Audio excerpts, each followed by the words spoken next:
यहाँ से स्टार्ट है, ये सब लोग निकाल सकते हैं। यहाँ से हम पढ़ेंगे। ओम अज्ञानतिमिरान्धस्य ज्ञानाञ्जनशलाकया चक्षुरुन्मीलितं येन तस्मै श्रीगुरुवे नमः। श्रीचैतन्यमनोभीष्टं स्थापितं येन भूतले स्वयं रूप कदा मह्यं ददाति स्वपदान्तिकं। वन्देऽहं श्रीगुरो श्रीयुतापत्कमलं श्रीगुरुन् वैष्णवांश्च श्रीरूपं साग्रजातं सहगण रघुनाथान्वितं तं सजीवम् साद्वैतं सावधूतं परिजन सहितं कृष्ण चैतन्य देवं श्री राधा कृष्ण पादान् सहगण ललिता श्री विशाखान्वितांश्च। हे कृष्णा करुणा सिंधु दीनबंधु जगतपते गोपेश गोपिका कांत राधा कांत नमोस्तुते। तप्त कांचन गौरांगी राधे वृंदावनेश्वरी वृषभानुसुते देवी प्रणमामि हरिप्रिये। वाञ्छाकल्पतरुभ्यश्च कृपा सिन्धुभ्य एव च पतितानां पावनेभ्यो वैष्णवेभ्यो नमो नमः। जय श्री कृष्ण चैतन्य प्रभु नित्यानंद श्री अद्वैत गदाधर श्रीवासादि गौर भक्तवृंद। हरे कृष्णा कृष्णा कृष्णा हरे हरे हरे राम राम राम हरे हरे। नमो ओम विष्णुपादाय कृष्ण पृष्ठाय भूतले श्रीमते भक्ति वेदांत स्वामी नित्य नामिने। नमस्ते सारस्वते देवी गौरवाणी प्रचारिणे निर्विशेष शून्यवादी पाश्चात्य देश तारिणे। श्रील प्रभुपाद की जय।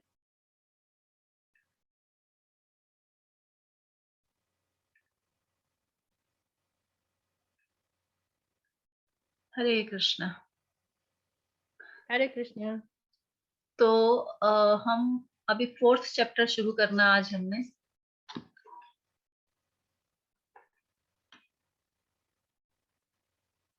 तो फर्स्ट चैप्टर का नाम था कुरुक्षेत्र के युद्ध में युद्ध स्थल में सैन्य निरीक्षण। दूसरे चैप्टर का नाम था गीता का सार। तीसरे चैप्टर का नाम था कर्म योग और अब चौथे चैप्टर का नाम है दिव्य ज्ञान। तो जब तीसरा चैप्टर हमने लास्ट के श्लोकास किए थे तो उसमें एक चीज के बारे में भगवान बता रहे थे जो हमारा शत्रु है, जो हमारे लिए नरक का द्वार है। किसके बारे में बता रहे थे बताइए, क्या चीज हमारे लिए बहुत नुकसानदायक थी जो भगवान बता रहे थे थर्ड चैप्टर में? ये काम के बारे में बता रहे थे।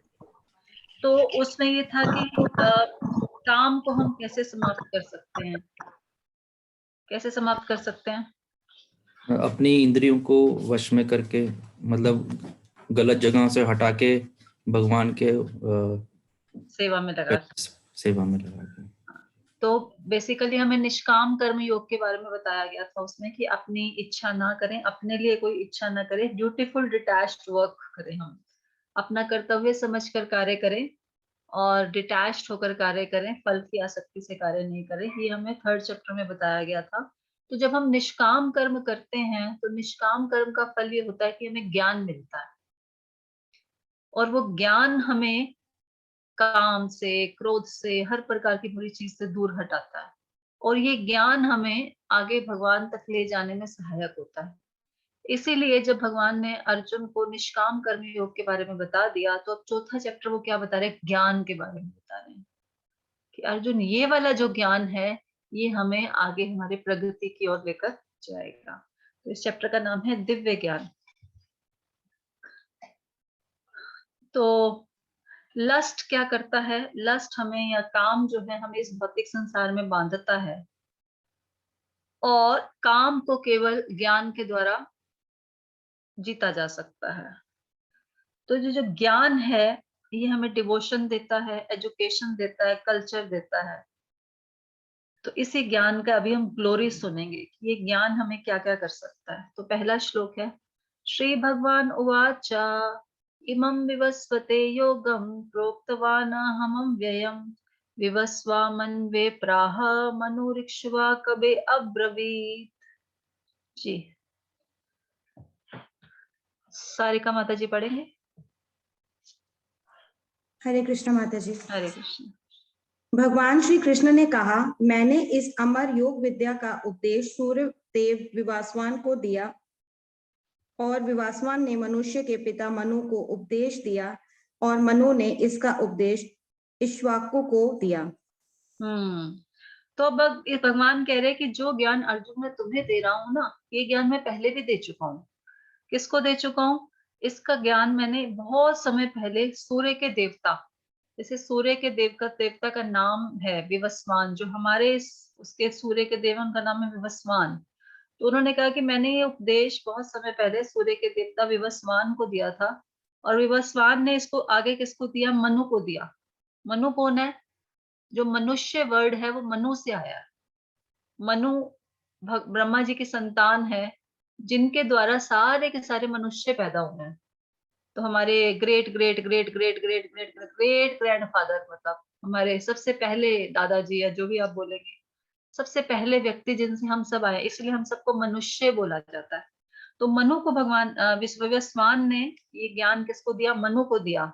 और मनु ने इसका उपदेश आगे इक्ष्वाकु को दिया। इक्ष्वाकु कौन थे? इक्ष्वाकु रघुवंश के राजा थे, जिस रघुवंश में भगवान राम भी आगे आए। तो अभी हम पढ़ते हैं, यहाँ पर ये बताया जा रहा है कि देखिए पहले जो तात्पर्य है उसकी फर्स्ट सेकंड लाइन है, यहाँ पर हमें भगवत गीता का इतिहास प्राप्त होता है। तो आप ये मत समझिए कि भगवत गीता केवल अर्जुन को बोली गई थी। अर्जुन को फिर से बोली गई थी, लेकिन उससे पहले भगवान अर्जुन को बता रहे हैं कि मैंने भगवत गीता किसको बोली थी? सूर्य देव को बोली थी। तो ये देखा, यह अत्यंत प्राचीन बताया गया है, जब इसे सूर्य लोक आदि संपूर्ण लोकों के राजा को प्रदान किया गया था। समस्त लोकों के राजा विशेष रूप से निवासियों की रक्षा के निमित्त होते हैं। अतः राजन्य वर्ग को भगवत गीता की विद्या को समझना चाहिए, जिससे वे नागरिकों पर शासन कर सके और उन्हें काम रूपी भवबंधन से बचा सके। तो ये कनेक्शन है पिछले चैप्टर और इस चैप्टर में। क्या कनेक्शन है? कि जब इस ज्ञान को हम लेंगे तो हमारा काम रूपी शत्रु नष्ट हो जाएगा। और ये भगवान ने नॉलेज किसको दी? भगवान ने नॉलेज हर किसी को नहीं दे दी। भगवान ने नॉलेज किसको दी? राज ऋषि को दी। राज ऋषि का मतलब क्या होता है? जो राजा है बट वो एक तरह से ऋषि हैं, साधु हैं, संत है। उनके अंदर वो सारी क्वालिटीज हैं जो एक साधु के अंदर होती हैं, लेकिन वो राजा हैं और भगवान की सेवा करने के लिए उन्हें राज्यभार संभाला है। और इसके द्वारा, राज्यभार संभालने के द्वारा भी वो अपनी इंद्रिय तृप्ति नहीं कर रहे हैं, वो जो भी प्रजा उन पर आश्रित है उनको ज्ञान देने की कोशिश कर रहे हैं, उनको भक्ति देने की कोशिश कर रहे हैं, ताकि वो इस संसार के भव बंधन से छूट सके। जैसा कि अभी हमने समझा कि ज्ञान के द्वारा ही इस संसार के भव बंधन से क्या हो सकता है? छूटा जा सकता है। तो पुराने जमाने में जो राज ऋषि होते थे, वो राजा तो होते ही होते थे, बट इतने क्वालिफाइड होते थे, उनका मेन पर्पस ये होता था कि प्रजा किस प्रकार से भगवान की प्राप्ति करे और इस संसार के भवबंधन से छूटकर बाहर जाए। तो इसीलिए सबसे पहले उन्होंने इसका उपदेश किसको दिया? सूर्य देव को दिया, और सूर्य देव ने इसको आगे ट्रांसफर करते गए। अब देखिए, ये बहुत जरूरी है कि ये ज्ञान जिस भी व्यक्ति को मिला है वो केवल अपने पास नहीं रख रहा, इसको आगे बांट रहा है। और जो भी व्यक्ति, नया व्यक्ति ग्रहण कर रहा है, वो इसको नॉलेज कहाँ से गेन कर रहा है? ना तो व्हाट्सएप से गेन कर रहा है, ना फेसबुक से गेन कर रहा है, ना इंटरनेट से गेन कर रहा है। कहाँ से प्राप्त कर रहा है इसको? परंपरा है एक। परंपरा मतलब एक व्यक्ति ने दूसरे को दिया, दूसरे ने इसको तीसरे को दिया, तीसरे ने आगे, पास ऑन हो रहा है। जैसे हम पासिंग द पार्सल खेलते हैं ना, तो चीज पास होती है, वो एक व्यक्ति से दूसरे व्यक्ति तक वो चीज जाती है। तो उस चीज में जो पैकेट है, हमारे पास पार्सल है, उसमें कोई जब सेकंड व्यक्ति के पास जाती है उसको कुछ चेंज करता है क्या? ऐसे का ऐसे आगे पास ऑन कर देता है, राइट? फिर उसको नेक्स्ट व्यक्ति ऐसे का ऐसे पास ऑन कर देता है। तो इसी प्रकार ये जो ज्ञान है भगवान श्री कृष्ण से शुरू होकर नीचे तक आ रहा है। और कैसे आ रहा है आप देखिए, आप फर्स्ट अध्याय से पहले वाला पेज निकालेंगे, जहां से फर्स्ट अध्याय शुरू हो रहा है, उससे पहले एक ये पेज है, ये वाला। इसमें ये गुरु परंपरा का सीक्वेंस दिया हुआ है सारा, कि ये ज्ञान ऊपर से नीचे तक कैसे आया। ऐसे नहीं है कि कोई बोलेगा ओ मैंने तो मेडिटेशन किया, मुझे रियलाइजेशन हो गया, मुझे दिव्य अनुभूति हो गई। नहीं। या मैं रात को सोया, भगवान ने मुझे आशीर्वाद दिया तो मुझे ये ज्ञान की प्राप्ति हो गई। नहीं। या मैंने फला फला जगह से ये सर्च किया, ये इंफॉर्मेशन गैदर की और आज मैं इस स्टेज पर पहुंच गया। नहीं। ये ज्ञान केवल और केवल ऊपर से नीचे आ सकता है। जैसे पानी फ्लो करता है ना, गंगोत्री, जमुनोत्री में आपने देखा ऊपर से नीचे पानी आता है बहुत स्पीड से, और फिर वो पानी आगे सारा बहता है। तो एक सोर्स है जहां से पानी आ रहा है। आध्यात्मिक जगत में जहां पर भगवान वामन देव ने अपने अंगूठे को टच किया था स्पिरिचुअल स्काई को, वहां से पानी ऊपर आध्यात्मिक जगत से नीचे, वहां से छेद होके गंगा जी का पानी आया था, जो कि हमारे यहाँ गंगोत्री कहलाता है। वहां से फिर ये सारा पानी आगे जा रहा है। तो इसी प्रकार से ये ज्ञान भी ऊपर से नीचे आता है। ये ज्ञान केवल अपने प्रयासों से नहीं इकट्ठा किया जा सकता, अपने ज्ञान के बल पर नहीं इकट्ठा किया जा सकता, किसी भी बेसिक टेक्निक से, इंफॉर्मेशन से वो नहीं इकट्ठा किया जा सकता। तो यहाँ पर बताया गया कि ज्ञान कैसे गुरु परंपरा। देखिए भगवान श्री कृष्ण ने, ये परंपरा है, ब्रह्मा जी को ज्ञान दिया, ब्रह्मा जी ने नारद जी को ज्ञान दिया, नारद जी ने व्यास देव जी को ज्ञान दिया। इस प्रकार एक गुरु शिष्य परंपरा है। ये किस गुरु शिष्य परंपरा, ये हमारी गुरु शिष्य परंपरा है कि जो हम भगवत गीता पढ़ रहे हैं, ये ज्ञान हमें कहाँ से मिला। तो ये हमारी गुरु शिष्य परंपरा है कि इस प्रकार ये नीचे तक आया। और सबसे लास्ट में है एसी भक्ति वेदांत स्वामी प्रभुपाद, श्रील प्रभुपाद, जिनकी वजह से ये ज्ञान हमें मिल रहा है। तो अभी हम इसको समझेंगे। तो यहाँ पर ये बताया गया है कि राजा लोग क्या करते थे, इस विद्या को सबको देना चाहते थे ताकि वो लोग काम रूपी भवबंधन से बाहर निकल सके। तो राजा का भी जो पोस्ट है वो बहुत ही एक जिम्मेदारी का पोस्ट है, या भी कोई भी हम एक बड़ा ओहदा लेते हैं तो उसमें हमारी जिम्मेवारी ज्यादा होती है। अपने आप को सेटिस्फाई करने का या अपने लाभ का काम कम होना चाहिए। तो वो यहाँ लिखा है, सारे राज्य के शासनाध्यक्ष कृष्ण भावना विद्या का प्रचार करने के लिए होते थे, जिससे जनता इस महाविद्या का लाभ उठा सके और मनुष्य जीवन के अवसर का लाभ उठाते हुए सफल मार्ग का अनुसरण कर सके। इसलिए यहाँ पर ये बताया जा रहा है विवस्वान। और अगले देखिए यहाँ श्लोक है आगे, त्रेता युगादो, यहाँ पहले उसके नीचे लिखा है, त्रेता युग में के आदि में विवस्वान ने परमेश्वर संबंधी इस विज्ञान का उपदेश मनु को दिया, और मनुष्यों के जनक मनु ने इसको अपने पुत्र इक्ष्वाकु को दिया। तो इक्ष्वाकु जी जो है मनु के पुत्र हैं, और इक्ष्वाकु इस पृथ्वी के शासक थे और उस रघुकुल के पूर्वज थे जिसमें भगवान श्री राम ने अवतार लिया। तो इससे प्रमाणित होता है कि मानव समाज में महाराज इक्ष्वाकु के काल से ही भगवत गीता विद्यमान है। तो भगवत गीता केवल 5000 साल पहले नहीं बोली गई, भगवत गीता बहुत समय से विद्यमान है, पुराने समय से। भगवान को क्यों दोबारा बोलनी पड़ गई, क्योंकि लोग इसको भूल चुके थे और एक गुरु शिष्य परंपरा नष्ट हो गई थी, इसलिए भगवान ने इसको अर्जुन को दोबारा से बोला। अब लास्ट में आ जाइए, बिल्कुल लास्ट पैराग्राफ इसका, बिल्कुल लास्ट की 4-5 लाइनें हैं। लिखा है, संसारी तार्किक जन अपनी विधि से गीता के विषय में चिंतन कर सकते हैं, किंतु यह यथारूप भगवत गीता नहीं है। अतः भगवत गीता को गुरु परंपरा से यथारूप में ग्रहण करना चाहिए। यहाँ पर यह वर्णन हुआ है कि भगवान ने इसे सूर्यदेव से कहा, सूर्यदेव ने अपने पुत्र मनु से, और मनु ने अपने पुत्र इक्ष्वाकु से कहा। तो आपको लग रहा होगा ये परंपरा क्या चीज है, बार बार परंपरा की क्यों बात की जा रही है, क्योंकि गीता का ज्ञान तो कोई भी कहीं से भी ग्रहण कर सकता है, राइट? आपको ऐसा लग रहा होगा कि गीता का ज्ञान तो यूनिवर्सल है, इसको तो कोई कहीं से भी ग्रहण कर सकता है। लेकिन इस संसार में हजारों गीता के हजारों एडिशंस अवेलेबल हैं। गीता तो वही है जो भगवान ने बोली है, लेकिन कितनी गीता को पढ़कर कितने लोगों का हृदय परिवर्तित हुआ। हमने भी पहले गीता पढ़ी है, बहुत सारे लोगों ने। क्या हमारा हृदय परिवर्तित हुआ? क्या हमारी लाइफ में कुछ पॉजिटिव चेंजेस आए? क्या हम भगवान की तरफ अपने आकर्षण को, अपनी सेवा को हम कुछ और बढ़ा पाए? तो गीता का ज्ञान केवल अपनी इच्छाएं पूरी करने के लिए नहीं है, या एक रिचुअल नहीं है कि उसको तोते की तरह हम पढ़ते रहे और 700 श्लोक याद कर लें। गीता का ज्ञान का मतलब है कि उस ज्ञान को लेकर हम अपने जीवन में अप्लाई कर रहे हैं, और ये तभी अप्लाई हो पाएगा जब गुरु शिष्य परंपरा से हमारे पास आएगा, तभी इसकी ऑथेंटिसिटी होगी। तो अगला श्लोक इसी के विषय में ही है। भगवान कह रहे हैं कि क्या इंपॉर्टेंस है इसकी, और मैंने क्यों ज्ञान दोबारा दिया। देखिए श्लोक में बताया गया है, एवं परंपरा प्राप्तम इमं राजर्षयो विदु सकाले नेह महता योगो नष्टा परंतपा। यस, ऋषिका माता जी आपके पास है, बुक है, पढ़िए। इस प्रकार यह परम विज्ञान गुरु परंपरा द्वारा प्राप्त किया गया और राज ऋषियों ने इसी विधि से इसे समझा, किंतु कालक्रम में यह परंपरा छिन्न हो जाती, अतः यह विज्ञान यथारूप में लुप्त हो गया लगता है।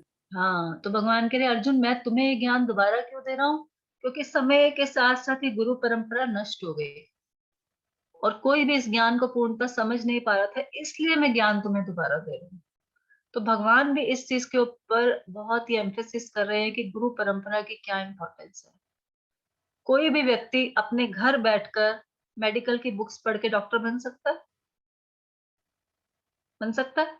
मेडिकल की बुक्स तो मार्केट से ही मिलनी है, तो क्या डॉक्टर बन सकता है?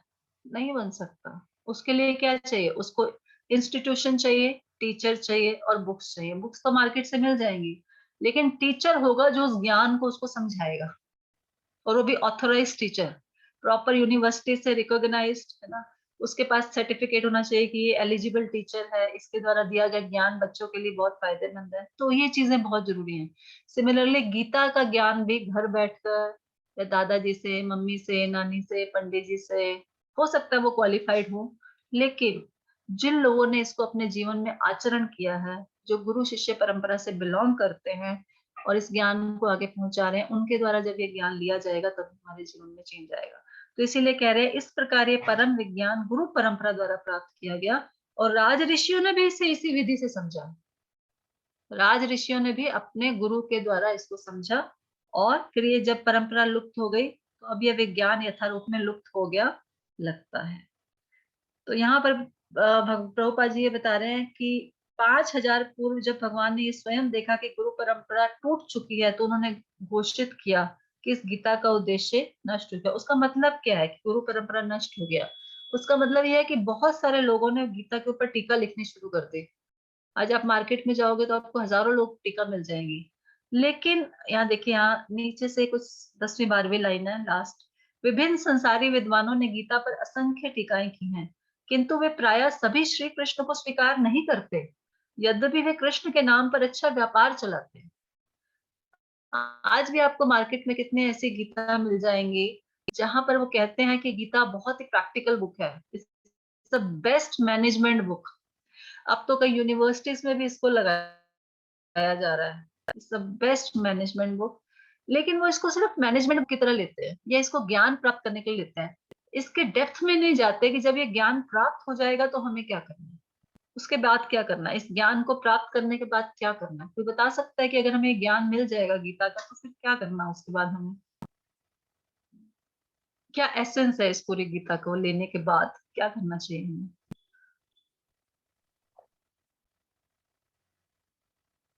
यस उषा माता जी। तो जी जहाँ तक मैंने समझी है, सुनी है भी अपने वैष्णव से, तो मैंने यही देखा कि इसमें भगवान ने अर्जुन को हर एक पूरी गीता में यही बताया कि कैसे हम भगवान के शरणागत हो सकते हैं, और जो भगवान ने, और गीता के शरणागत होने के बाद हम अपने नियत कर्म और आध्यात्मिक कर्म दोनों को बैलेंस करके हम कैसे अपने जीवन में आगे बढ़ सकते हैं, क्योंकि हम दोनों में से कोई ड्यूटीज नहीं छोड़ सकते, ना नियत कर्म ना आध्यात्मिक कर्म। यस, तो भगवत गीता को समझने का, yes thank you Madhav ji, Bhagavad Gita को समझने का असली लाभ तब होगा जब हम ये समझेंगे कि कृष्ण परम भगवान है, और परम भगवान के शरण में हमें जाना है और उस परम भगवान की सेवा करनी है। तब भगवत गीता असली प्रैक्टिकल है। सिर्फ इसके टिप्स को लेकर कि क्रोध मत करो, आसक्ति मत करो, सम रहो, सुख दुख में समभाव रहो, या अपनी इंद्रियों पर कंट्रोल करो, ये एसेंस नहीं है। एसेंस ये है कि ये सब कुछ करने के बाद हमें अपने आप को भगवान के डिवोशन में लगाना है और अपना जीवन उनको समर्पित करना, ये है एसेंस। लेकिन ये एसेंस हर व्यक्ति नहीं देता। इसीलिए प्रभुपाद कह रहे हैं कि वे सभी प्रायः श्री कृष्ण को स्वीकार नहीं करते, बेसिक मैनेजमेंट फंडास ले लेंगे लेकिन कृष्ण के नाम पर अच्छा व्यापार चलाते हैं। वे केवल परमेश्वर के गुणों का लाभ उठाते हैं। तो इसीलिए परंपरा से जब हम ज्ञान लिया जाता है तो उन्हें सरेंडर होना सिखाते हैं, उन्हें भगवान के प्रति अपने आप को कैसे हम समर्पित करें वो सिखाते हैं। इसलिए परंपरा का बहुत महत्व है, और भगवान भी कह रहे हैं कि परंपरा में इस ज्ञान को लिया जाना चाहिए, और मैंने परंपरा में ही इस ज्ञान को दिया। नेक्स्ट चलते हैं, थर्ड श्लोक। स एवायम् मद्याते अद्य योग प्रोक्ता पुरातना भक्तो अस्ति मे सखा चेति रहस्यम हेति उत्तमम। आगे यस, सरिति माता जी आपके पास बुक है, पढ़िए।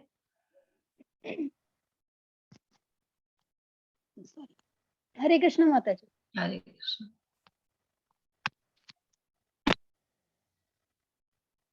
आज मेरे द्वारा वही प्राचीन योग यानी परमेश्वर के साथ अपने संबंध विज्ञान तुमसे कहा जा रहा है, क्योंकि तुम मेरे भक्त तथा मित्र हो, अतः तुम इस विज्ञान के दिव्य रहस्य को समझा सकते हो। यस, अब यहाँ पर इस श्लोक में बताया गया कि क्या क्वालिफिकेशन है भगवत गीता को समझने की। तो भगवत गीता को समझने की क्वालिफिकेशन है कि भगवान का भक्त बनना पड़ेगा, डिवोशनल मूड होगा, तभी हम भगवत गीता को समझ पाएंगे। तो अर्जुन को भगवान क्यों दे रहे हैं? क्योंकि भगवान के भक्त हैं, किसी और को भगवान ने नहीं दिया, क्योंकि और साथ साथ अर्जुन मित्र भी है। तो ये क्वालिफिकेशन है, और बेसिक क्वालिफिकेशन है कि भगवान का भक्त होना बहुत जरूरी है, तभी इस ज्ञान को समझ सकते हैं। तो प्रभुपाद बता रहे हैं मनुष्यों की दो श्रेणियां हैं, भक्त तथा असुर। भगवान ने अर्जुन को विद्या का पात्र इसलिए चुना क्योंकि वह उनका भक्त था, किंतु असुर के लिए इस विद्या को समझ पाना असंभव है।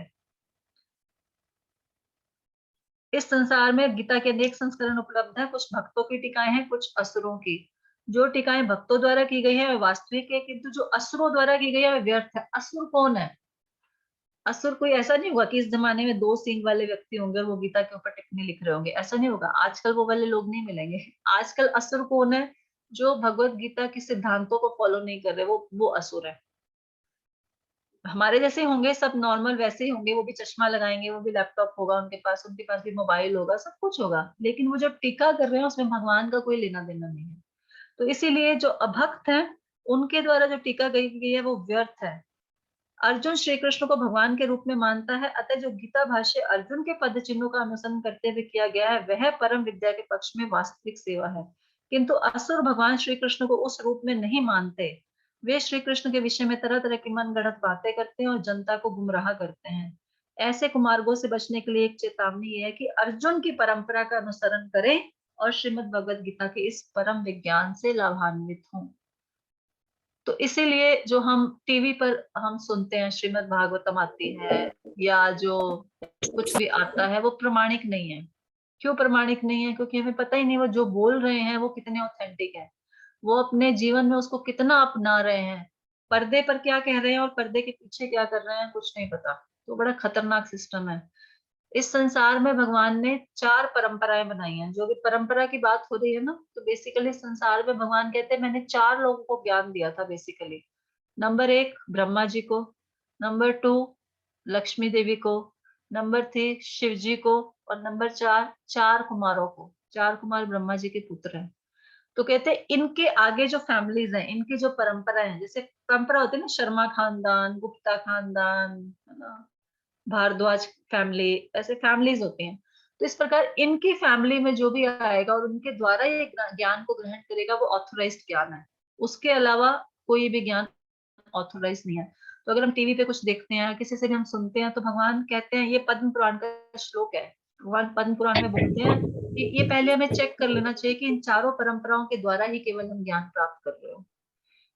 क्यों क्यों इंपॉर्टेंस है इसकी? जैसे आप अपने बच्चे को स्कूल में एडमिशन कराते हैं, मान लीजिए, तो आप देखते होंगे ना कि स्कूल कैसा है, देखते हैं कहाँ से एफिलिएटेड है, सीबीएसई से एफिलिएटेड है, आईसीएसई से एफिलिएटेड है, उसकी रेपुटेशन कैसी है, उसके जो पहले के बच्चे निकले वो कैसे हैं, उनका रिजल्ट कैसा है, उनके टीचर्स कैसे हैं, देखते हैं ना, सब देखते हैं। तो इसी प्रकार से ऑथेंटिसिटी तो भगवान भी कह रहे हैं। भगवान कह रहे हैं कि मैंने ये ज्ञान केवल 4 लोगों को दिया, ब्रह्मा जी को, शिव जी को, लक्ष्मी जी को और 4 कुमारों को। तो इन्हीं की परंपरा में जो ज्ञान आप प्राप्त करोगे वही ज्ञान ऑथेंटिक है। केवल 4 यूनिवर्सिटीज बनाई है मैंने, इसके अलावा जितनी यूनिवर्सिटीज हैं वो सब बोगस यूनिवर्सिटीज हैं।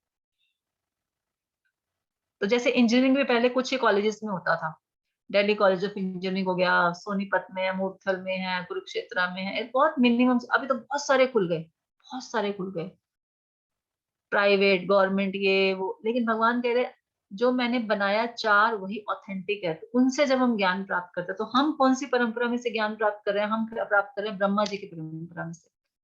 हमने आपको चार्ट दिखाया ना, वो सबसे ऊपर ब्रह्मा जी का नाम था। ब्रह्मा जी को ये नॉलेज सबसे पहले भगवान ने दी, और ब्रह्मा जी ने इस नॉलेज को नारद जी को दिया, नारद जी ने व्यास देव जी को, उसके द्वारा करते करते करते करते करते ये ज्ञान हम तक श्रीला प्रभुपाद की कृपा से पहुंचा है। तो ये परंपरा, हमें पता है कि हमारी गंगा कहाँ से बह रही है, हमें पता है, अननोन सोर्स से नहीं ले रहे हम ज्ञान। तो यहाँ पर यही बताया जा रहा है कि परंपरा से हमें इस ज्ञान को प्राप्त करना चाहिए। यस योगेश सिंगला प्रभु जी। मैं कहता सूर्य देव जी को भी तो दिया ज्ञान, तो मतलब वो फिफ्थ परंपरा वो बोल हाँ, सकते हैं। मैं बताती हूँ। भगवान ने जो 4 दिए हैं उसमें बेसिकली वही है, वो सबसे प्राचीन है। इसीलिए मैं कह रही हूँ कि ये ज्ञान बहुत बार रिपीट हो चुका है। ज्ञान अभी गीता के ज्ञान की बात की जा रही है कि वो सूर्य देव को दिया, बट टोटल ज्ञान जो है भगवान ने 4 यूनिवर्सिटीज में दिया, जिसमें श्रीमद् भागवतम का ज्ञान आता है, सारी चीजें आती हैं, तो वो टोटल है। तो भगवान ने गीता का जो ज्ञान है वो सूर्य देव को दिया। ओके, ठीक है। अभी तक तो हमने इस चैप्टर में पढ़ा सबसे पहले कि भगवान कह रहे हैं कि मैंने ये सूर्यदेव विवस्वान को दिया, फिर उन्होंने मनु को दिया, इक्ष्वाकु को दिया, और इस ज्ञान को कैसे प्राप्त करना चाहिए, गुरु शिष्य परंपरा से ही प्राप्त करना चाहिए। और अर्जुन, मैं तुम्हें ये ज्ञान इसलिए दे रहा हूँ क्योंकि तुम मेरे भक्त भी हो और मेरे मित्र भी हो। तो बेसिक क्वालिफिकेशन क्या है? भक्ति होनी चाहिए भगवान की, तभी हम इस ज्ञान को सही मायनों में एक्सेप्ट कर सकते हैं, ले सकते हैं इसको। अगला श्लोक, 4th श्लोक। अर्जुन उवाच, अब अर्जुन के मन में एक क्वेश्चन आ गया। अपरम भवतो जन्म परम जन्म विवस्वता कथमेत्विजानीयां त्वमादौ प्रोक्तवानिति। तो अर्जुन के मन में क्वेश्चन आ गया। कौन पढ़ेगा? दीपिका सिंह माता जी, आपके पास गीता है हिंदी में, इंग्लिश में? गीता है पर वो इंग्लिश में है माता जी। इंग्लिश में आप पढ़िए, मैं ट्रांसलेट कर दूँ। अच्छा, मैं अप्रैल लाती हूँ। अच्छा ठीक है, कोई बात नहीं। ज्योति माता जी आप पढ़िए।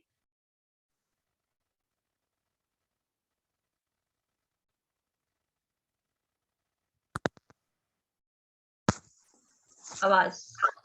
हरे कृष्णा माता जी। हरे कृष्ण। अर्जुन ने कहा, सूर्यदेव विवस्वान आपसे पहले हो चुके ज्येष्ठ है, तो फिर मैं कैसे समझूं कि प्रारंभ में भी आपने उन्हें इस विद्या का उपदेश दिया था। तो अब अर्जुन का क्वेश्चन आ गया कि आप तो कह रहे हो कि सूर्यदेव को मैंने दिया, पर सूर्यदेव तो बहुत बड़े हैं, आप तो मेरी बराबर क्यों? हम दोनों तो इक्वल एज के हैं, तो आपने सूर्यदेव को कब ज्ञान दे दिया? तो मुझे समझ में नहीं आ रहा है। तो क्वेश्चन आ गया अर्जुन के मन में। बट एक चीज समझने वाली है कि अर्जुन तो भगवान के भक्त थे, तो वो डाउट नहीं कर रहे हैं, वो भगवान के ऊपर मतलब डाउट नहीं है उनको कि भगवान ऐसे कैसे बोल रहे हैं। वो सिर्फ जिज्ञासा बस एक क्वेश्चन पूछ रहे हैं कि भगवान कि कैसे हो गया कि आप तो मेरे साथ हो। अब इस माध्यम से अर्जुन ना दुनिया के सारे लोगों के लिए एक बहुत बड़ा रास्ता खोल रहे हैं, क्योंकि बहुत सारे ऐसे लोग होंगे जो भगवान की सारी बातों पर विश्वास नहीं करेंगे। तो अर्जुन उनके लिए भी पूछ रहे हैं, भगवान सबको आंसर देने के लिए आप बता दो कि आप कितने प्राचीन हो। ये लोग ये ना समझे कि भगवान अभी पैदा हुए हैं, कि भगवान तो अर्जुन की एज के हैं, क्योंकि भगवान तो हमेशा रहते हैं। भगवान तो ऐसा नहीं कि किसी युग में अभी नहीं है, पहले थे, वो भी हम समझेंगे। तो लोगों का डाउट दूर करने के लिए कि ऐसा कैसे पॉसिबल हो गया, आप इतनी उम्र तो आपकी है नहीं, आप तो मेरे बराबर के लगते हो, तो फिर आपने ये ज्ञान कैसे दे दिया? तो देखिए नीचे पढ़ते हैं क्या लिखा है तात्पर्य में। जब अर्जुन भगवान का माना हुआ भक्त है, तो फिर उसे कृष्ण के वचनों पर विश्वास क्यों नहीं हो रहा? तथ्य यह है कि अर्जुन यह जिज्ञासा अपने लिए नहीं कर रहा है, अपितु यह जिज्ञासा उन सबों के लिए है जो भगवान में विश्वास नहीं करते, अथवा उन असुरों के लिए है जिन्हें यह विचार पसंद नहीं है कि कृष्ण को भगवान माना जाए। अगर भगवान है कृष्ण, कृष्ण तो हमेशा हमेशा रहेंगे, भगवान कोई पैदा नहीं होते, भगवान कोई मरते नहीं है। तो अर्जुन यही बात एस्टेब्लिश करना चाह रहा है कि भगवान तो हमेशा से विद्यमान है, इसीलिए वो भगवान है।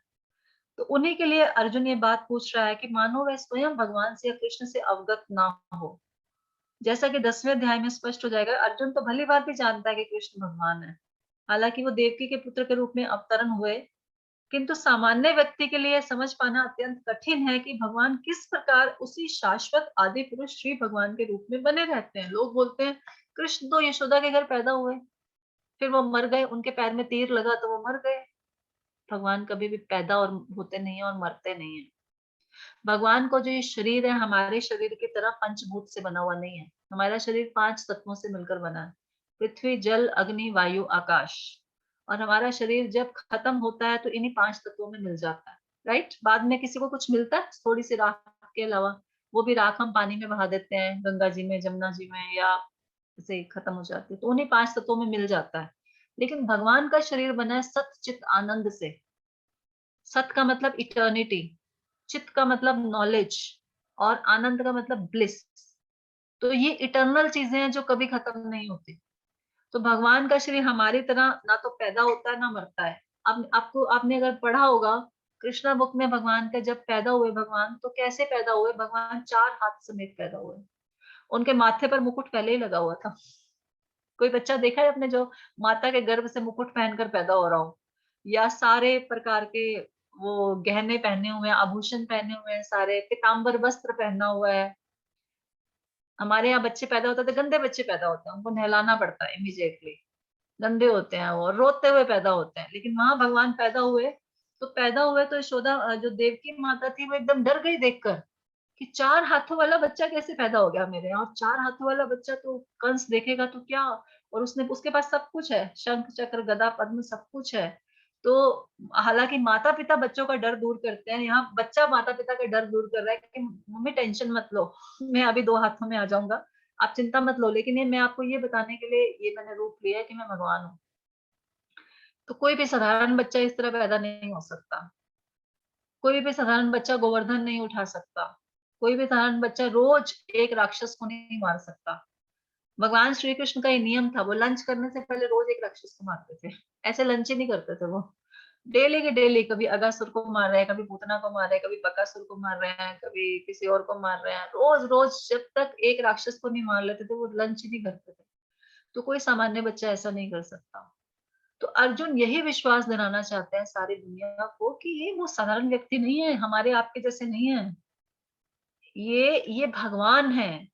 और भगवान तो हमेशा से प्रेजेंट है। वो माता के गर्भ से आए तो वो एक लीला करने के लिए आए, ड्रामा में रोल करने के लिए। जब कोई आर्टिस्ट जाता है तो वैसा रूप लेकर रोल करता है, फिर वापस आ जाता है।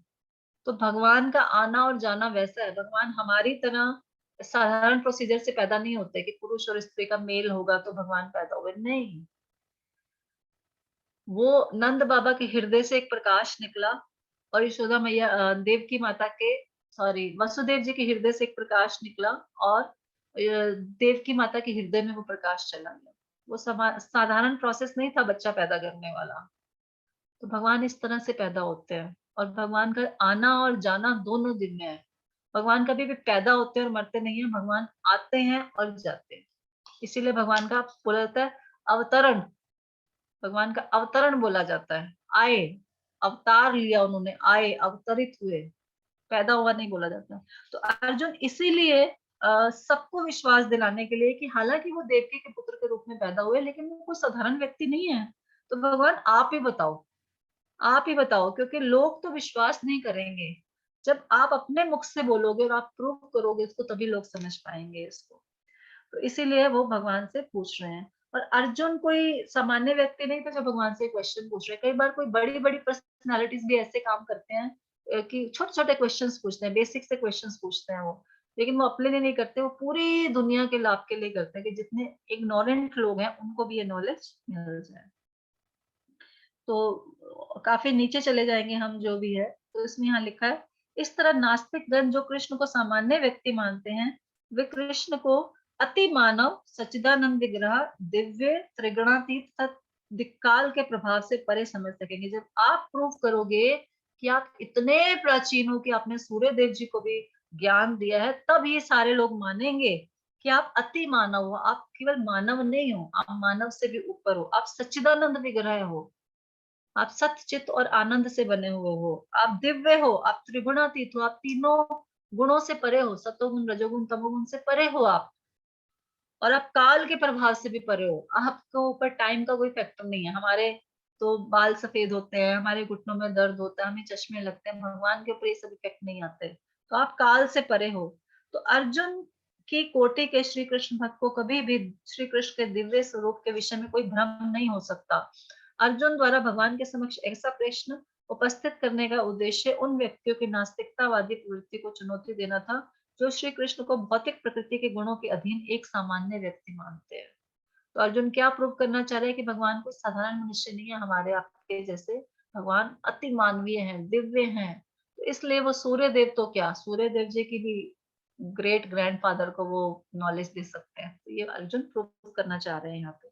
तो भगवान इसके आंसर में क्या कहते हैं, और भगवान प्रूव भी करते हैं कि मैं सामान्य मनुष्य नहीं हूँ। भगवान कहते हैं, श्री भगवान उवाचा बहुनी में व्यतीतानि जन्मानि तव च अर्जुन तान्यहं वेद सर्वाणि न त्वं वेद तत् परन्तप। यस, सुरेंद्र कुमार प्रभु जी, आपके पास बुक है? हरे कृष्णा माता जी। हरे कृष्ण। श्री भगवान ने कहा, तुम्हारे साथ तुम्हारे तथा मेरे अनेकानेक जन्म हो चुके हैं, मुझे तो उन सब का स्मरण है, किंतु हे परंतप तुम्हें उनका स्मरण नहीं रह सकता। हाँ, तो भगवान ने क्या आंसर दिया कि हे अर्जुन, तुम्हारे और मेरे बहुत सारे जन्म हो चुके हैं, लेकिन तुम्हें उनका याद नहीं है, मुझे सब कुछ याद है। तो किसको याद नहीं होगा? कोई भी एक सामान्य व्यक्ति की याददाश्त इतनी छोटी होती है कि उसको याद नहीं रहता। जैसे हम में से कोई पूछे परसों शाम को इस समय हम क्या कर रहे थे, क्या एक्टिविटी कर रहे थे, हमें याद नहीं होगा। 4 दिन पहले हम दोपहर को 2 बजे क्या कर रहे थे, हमें नहीं पता होगा। 2 मिनट लगेंगे सोचने में, ओहो अच्छा इस समय हम यहाँ थे, ये कर रहे थे, वो कर, इमीडिएटली हमें याद नहीं होगा। तो जब हमें 2 दिन पहले की बात नहीं पता, 1 साल पहले की बात नहीं पता, तो हमें पिछले जन्म की बात कहाँ से पता होगी? क्यों नहीं पता होगी? क्योंकि हम सामान्य मनुष्य हैं। लेकिन भगवान को पिछले से पिछले से पिछले से पिछले शुरू से सब जन्मों की बात पता है, और केवल अपनी नहीं, सबके सब जन्मों की बात पता है। इसीलिए वो कौन है? वो भगवान है। तो ये प्रूफ है कि भगवान है वो। तो भगवान कह रहे हैं तुम्हारे तथा मेरे अनेकानेक जन्म हो चुके हैं, मुझे तो उन सबका स्मरण है, किंतु हे परंतप तुम्हें उनका स्मरण नहीं रह सकता है, क्योंकि तुम मेरे जैसे नहीं हो। मैं कौन हूँ? मैं परम भगवान हूँ, इसलिए मुझे सब कुछ याद रहता है। यहाँ पर देखिए आगे लिखा है, ये जो श्लोक है राम आदि मूर्ति के नीचे और नीचे, उसमें लिखा है वेदों में भी कहा गया है कि अद्वैत होते हुए भगवान असंख्य रूपों में प्रकट होते हैं। वे उस वैदुर्य मणि के समान है जो अपना रंग परिवर्तित करते हुए भी एक सा रहता है। तो भगवान अलग अलग रूपों में, अलग अलग युगों में, अलग अलग समय पर अलग अलग अवतार लेके आते हैं, लेकिन रहते वही भगवान है। उनके गुणों में कोई कमी नहीं आती। कभी वो वराह रूप लेकर आते हैं, कभी वामन बन के आएंगे, कभी मछली बन के आएंगे, कभी कूर्मा बन के आएंगे, कभी नरसिंह बन के आएंगे। सुना आपने भगवान के 10 मेन अवतार? वैसे तो भगवान के असंख्य अवतार है, लेकिन 10 मेन अवतार बोले जाते हैं उसमें से। तो वराहा, मीन, कूर्मा, बलराम जी, परशुराम जी, बुद्ध, तरह तरह के अवतार लेके भगवान आते हैं। तो कहते हैं वो उस वैदुर्य मणि के समान है जो अपना रंग परिवर्तित करते हुए भी एक जैसा ही रहता है, और इन सारे रूपों को विशुद्ध निष्काम भक्त ही समझ पाता है। केवल वेदों के अध्ययन से उसको नहीं समझा जा सकता। तो भगवान को समझने के लिए सिर्फ एक इंटेलिजेंस होना आवश्यक नहीं है, या नॉलेज होना भी आवश्यक नहीं है। इस चैप्टर का नाम है दिव्य ज्ञान। ज्ञान के द्वारा हम भगवान को समझने की कोशिश कर सकते हैं। स्क्रिप्चर्स को पढ़ के हम भगवान को समझने की कोशिश कर सकते हैं, लेकिन जब तक हम भगवान की सेवा नहीं करेंगे, भगवान को समझ नहीं पाएंगे। तो भगवान को समझने के लिए जो बेसिक क्वालिफिकेशन है वो है सर्विस एटीट्यूड। जब वो सेवा भाव होगा हमारे अंदर, केवल और केवल तभी भगवान अपने आप को प्रकट करेंगे।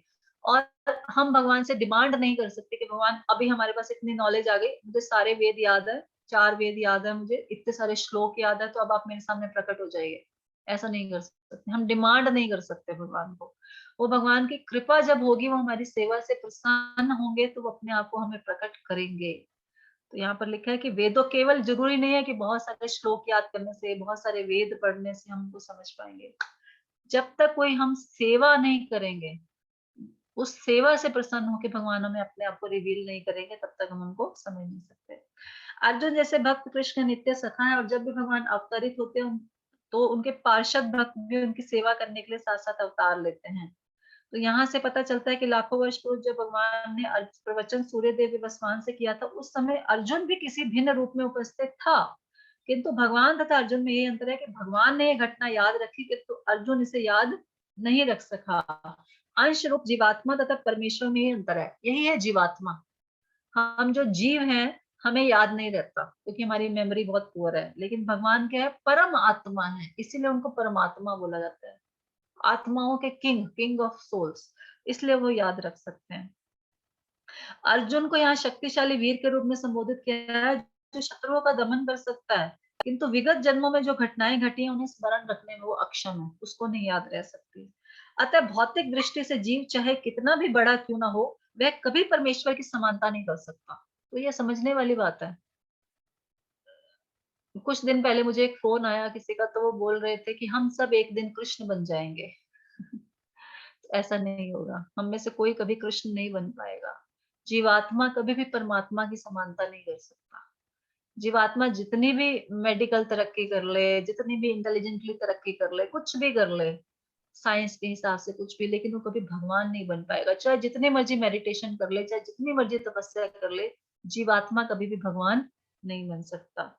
तो भगवान का नित्य संगी निश्चित रूप से मुक्त पुरुष होता है, लेकिन कभी भी भगवान के तुल्य नहीं होता। भगवान को बोला गया अच्युत, जिसका अर्थ होता है वे भौतिक संपर्क में रहते हुए भी अपने आप को नहीं भूलते। तो यही है अंतर हम में और कृष्ण में। और कुछ लोगों का ये होता है कि हम जब यहाँ से खत्म होंगे तो हम भी भगवान बन जाएंगे और हम भगवान में मर्ज हो जाएंगे, भगवान में मिक्स हो जाएंगे। तो ये हमारी गलत फहमी है, हम कभी भी भगवान नहीं बन सकते। लेकिन आसुरी लोगों का यही होता है। रावण नहीं चाहता था, हिरण्यकशिपु यही चाहता था मैं भगवान बन जाऊं। और अभी आजकल हम लोग भी जो इस नेचर को एक्सप्लॉइट करते हैं, इसीलिए बोलते हैं ना एक्सप्लॉइटेशन ऑफ नेचर, आपने साइंस में पढ़ा होगा। एक्सप्लॉइटेशन ऑफ नेचर बोलते हैं। हम नेचर के रिसोर्सेज को यूज कर रहे हैं, लेकिन हम सोचते हैं कि हम आकाश में उड़ जाएंगे पंछी बन के, एरोप्लेन में, हम जमीन के अंदर चले जाएंगे डाइविंग करके, गोता खा के पानी के अंदर चले जाएंगे। हम कुछ लिमिट तक कर सकते हैं, लेकिन हम उसके पार नहीं जा सकते। इसीलिए हमारे एरोप्लेन क्रैश हो जाते हैं क्योंकि हम कंट्रोलर नहीं है। कंट्रोलर कौन है? केवल और केवल परम भगवान श्री कृष्ण। तो सबसे लास्ट में 4 लाइनें लिखी हैं। चूंकि भगवान के शरीर तथा आत्मा अभिन्न है, अतः उनकी स्थिति तब भी सामान्य जीव से भिन्न रहती है जब वे भौतिक स्तर पर अवतार लेते हैं। तो भगवान की आत्मा और शरीर अलग नहीं है, जैसे हमारा शरीर और आत्मा अलग है, राइट। हम जब मरते हैं तो हमारा शरीर को यहाँ पर जला दिया जाता है और आत्मा चली जाती है, जहां भी उसको नेक्स्ट बर्थ लेना होता है दूसरे शरीर में चली जाती है। लेकिन भगवान के शरीर और आत्मा में कोई अंतर नहीं, वो दोनों सेम है। अभी की स्थिति में शायद हम लोग ये समझ भी नहीं पाएंगे कि सेम कैसे हो सकती है आत्मा और शरीर, लेकिन भगवान के शरीर और आत्मा में कोई अंतर नहीं है। इसलिए भगवान जब यहाँ से गए, जब उनके पैर में वो एक ड्रामा भगवान ने क्रिएट किया कि तीर लगेगा, तो भगवान का कुछ मिला नहीं वहां पे। लोग बोलते हैं भगवान के शरीर को जलाया गया, दफनाया गया, नहीं, कुछ नहीं मिला। भगवान शरीर चले गए अपने धाम वापस। तो इसलिए असुरगण भगवान की इस दिव्य प्रकृति से तालमेल नहीं बिठा पाते, जिसकी व्याख्या अगले श्लोक। तो असुरों को ये चीजें समझ में नहीं आ सकती कि कैसे भगवान दिव्य हैं, कैसे वो मरते नहीं है, कैसे उनका शरीर और आत्मा एक ही है। तो ये सब समझ में उनको नहीं आ सकता, इसीलिए वो लोग भगवान को समझ नहीं पाते। उन्हीं के लिए जो क्वेश्चन पूछा है अर्जुन ने कि भगवान कैसे आप इतने पुराने समय की चीजें भी आपको याद है। तब तो कोई कंप्यूटर भी नहीं था जिसमें डाटा सेव कर दिया जाए, है ना। कुछ व्हाट्सएप नहीं था कि हम उसमें सेव करके रख लें, किसी प्रकार से कुछ नहीं था। तो क्योंकि वे भगवान है इसलिए उनके लिए सब संभव है। तो आगे भगवान और रीजन बताएंगे। अजो अपि सन्न व्ययात्मा भूतानामीश्वरो अपि सना प्रकृतिं स्वमाधिष्ठाय संभवाम्यात्मायया। यस, कौन पढ़ना चाहेगा जिसने नहीं पढ़ा अभी तक? बहुत सारे लोग यहाँ पर अभी अदृश्य हैं, अदृश्य हो सकते हैं, हरे कृष्ण अपना माता जी, वीडियोस मैं ऑन पढ़ूं? कर सकते हैं। कौन? मैं मधुर बोल रही हूँ। हाँ जी, बोलिए माता जी। Although I am unborn and my transcendental body never deteriorates, and although I am the Lord of all living entities, I still appear in every millennium in my original transcendental form. Yes, तो भगवान कह रहे हैं यद्यपि मैं अजन्मा तथा अविनाशी हूँ। कहने को मैंने बर्थ लिया, यशोदा मैया के यहाँ से भी पैदा हुआ मैं, कहने को मैं देवकी के यहाँ से पैदा हुआ, कहने को मैं राम भगवान के रूप में कौशल्या के यहाँ से भी पैदा हुआ, और भी कितने सारे भगवान ने अवतार लिए, बहुत सारे, वामन भगवान के रूप में आदित्य के यहाँ से पैदा हुए। तो कहने को भगवान पैदा होते हैं हमारे लिए, हमें सामने दिखता है ओहो हो भगवान यहाँ से पैदा हुए, लेकिन भगवान कह रहे हैं मैं अजन्मा हूं, मैं बर्थ नहीं लेता, और मैं अविनाशी हूँ। अविनाशी मतलब मैं नष्ट भी नहीं हो सकता, मेरा समाप्ति नहीं हो सकती। इस दुनिया में हर चीज की समाप्ति है। आप देखिए घर बनाते हैं हम, 20-25 साल के बाद वो घर भी ऐसा हो जाता है कि उसको फिर से बनाना पड़ता है। गाड़ी ले लो, 10-15 साल ज्यादा से ज्यादा फिनिश। टीवी ले लो, कंप्यूटर ले लो, स्कूटर ले लो, मोबाइल ले लो, कोई चीज है जो चलती है? चश्मे ले लो, ये कोई भी चीज नहीं चलती। सब चीजें एक टाइम के बाद फिनिश। डिटेरियोरेशन हो जाता है, उनकी वो चीजें खत्म हो जाती हैं। लेकिन भगवान कह रहे मैं क्या हूँ, अजन्मा हूँ। आपको दिखता है कि मैं पैदा हो रहा हूँ, लेकिन वास्तव में वो तो मैं एक ड्रामा करने के लिए आ रहा हूँ, एक रोल प्ले करने के लिए आ रहा हूँ, आपके आपके लिए एक मूवी बना रहा हूँ बस। और मैं अविनाशी हूँ, मैं कभी नष्ट नहीं होता, मैं हमेशा से था, हूँ और रहूंगा।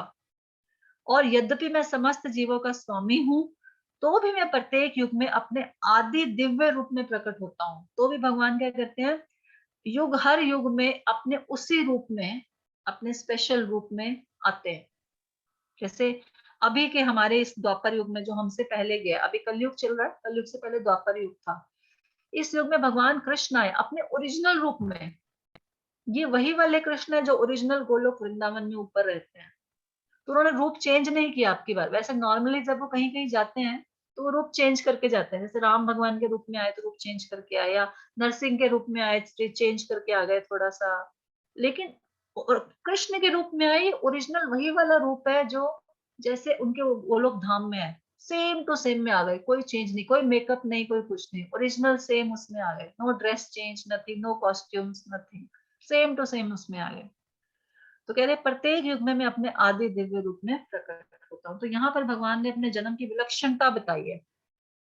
यद्यपि वे सामान्य पुरुष की भांति प्रकट हो सकते हैं, किंतु उन्हें विगत अनेकानेक जन्मों की पूर्ण स्मृति बनी रहती है, जबकि सामान्य मनुष्य को कुछ ही घंटे पूर्व की घटना स्मरण नहीं रहती। यदि कोई पूछे कि एक दिन पूर्व तुम इसी समय क्या कर रहे थे, सामान्य व्यक्ति के लिए उत्तर देने पाना कठिन होता है। उसे स्मरण करने के लिए अपनी बुद्धि को कुरेदना पड़ेगा कि वह कल इस समय क्या कर रहा था। फिर भी लोग प्राय अपने को ईश्वर या कृष्ण घोषित करते रहते हैं। सुना ना आपने बहुत सारे लोगों को, और ऐसे लोगों के बहुत सारे फॉलोअर्स भी होते हैं, असंख्य फॉलोअर्स हुए होंगे, वो जो उनको भगवान कह के संबोधित करते हैं, उनकी भगवान जैसे पूजा करते हैं। और फिर एक दिन पता चलता है वो वहां से कहीं गायब हो गए, पुलिस उनको पकड़ के ले गई भगवान को। है ना। तो मनुष्य को ऐसे निरर्थक घोषणाओं से भ्रमित नहीं होना चाहिए। जो व्यक्ति अपने को भगवान कहता है वो सबसे बड़ा धोखेबाज है। सबसे बड़ा धोखा वही दे रहा है जो अपने को भगवान कह रहा है। केवल और केवल कृष्ण के अलावा और कोई भगवान नहीं हो सकता। तो अतः भगवान दोबारा अपने प्रकृति तथा स्वरूप की व्याख्या करते हैं। भगवान कहते हैं कि वे अपने ही शरीर में प्रकट होते हैं, वे सामान्य जीव की भांति शरीर परिवर्तन नहीं करते। जैसे हमारी बॉडीज चेंज हो रही है, कभी मेल, कभी फीमेल, कभी वुमेन, कभी डॉग, कभी कैट, 84 लाख यूनियां, हमारे डिफरेंट कॉस्ट्यूम्स है। भगवान के लिए कोई कॉस्ट्यूम नहीं है, सेम। इस जन्म में बद्ध जीव का एक ही प्रकार का शरीर हो सकता है, किंतु अगले जन्म में दूसरा शरीर रहता है। भौतिक जगत में कोई भी जीव का कोई भी स्थायी शरीर नहीं है, वो देहांतरण करता रहता है, किंतु भगवान ऐसा नहीं करते। जब भी वे प्रकट होते हैं तो अपनी अंतरंगा शक्ति से वे अपने उसी आद्य शरीर में प्रकट होते हैं। भगवान का शरीर सेम होता है, भगवान थोड़ा सा रूप चेंज कर लेते हैं कभी कभी अपना, बस।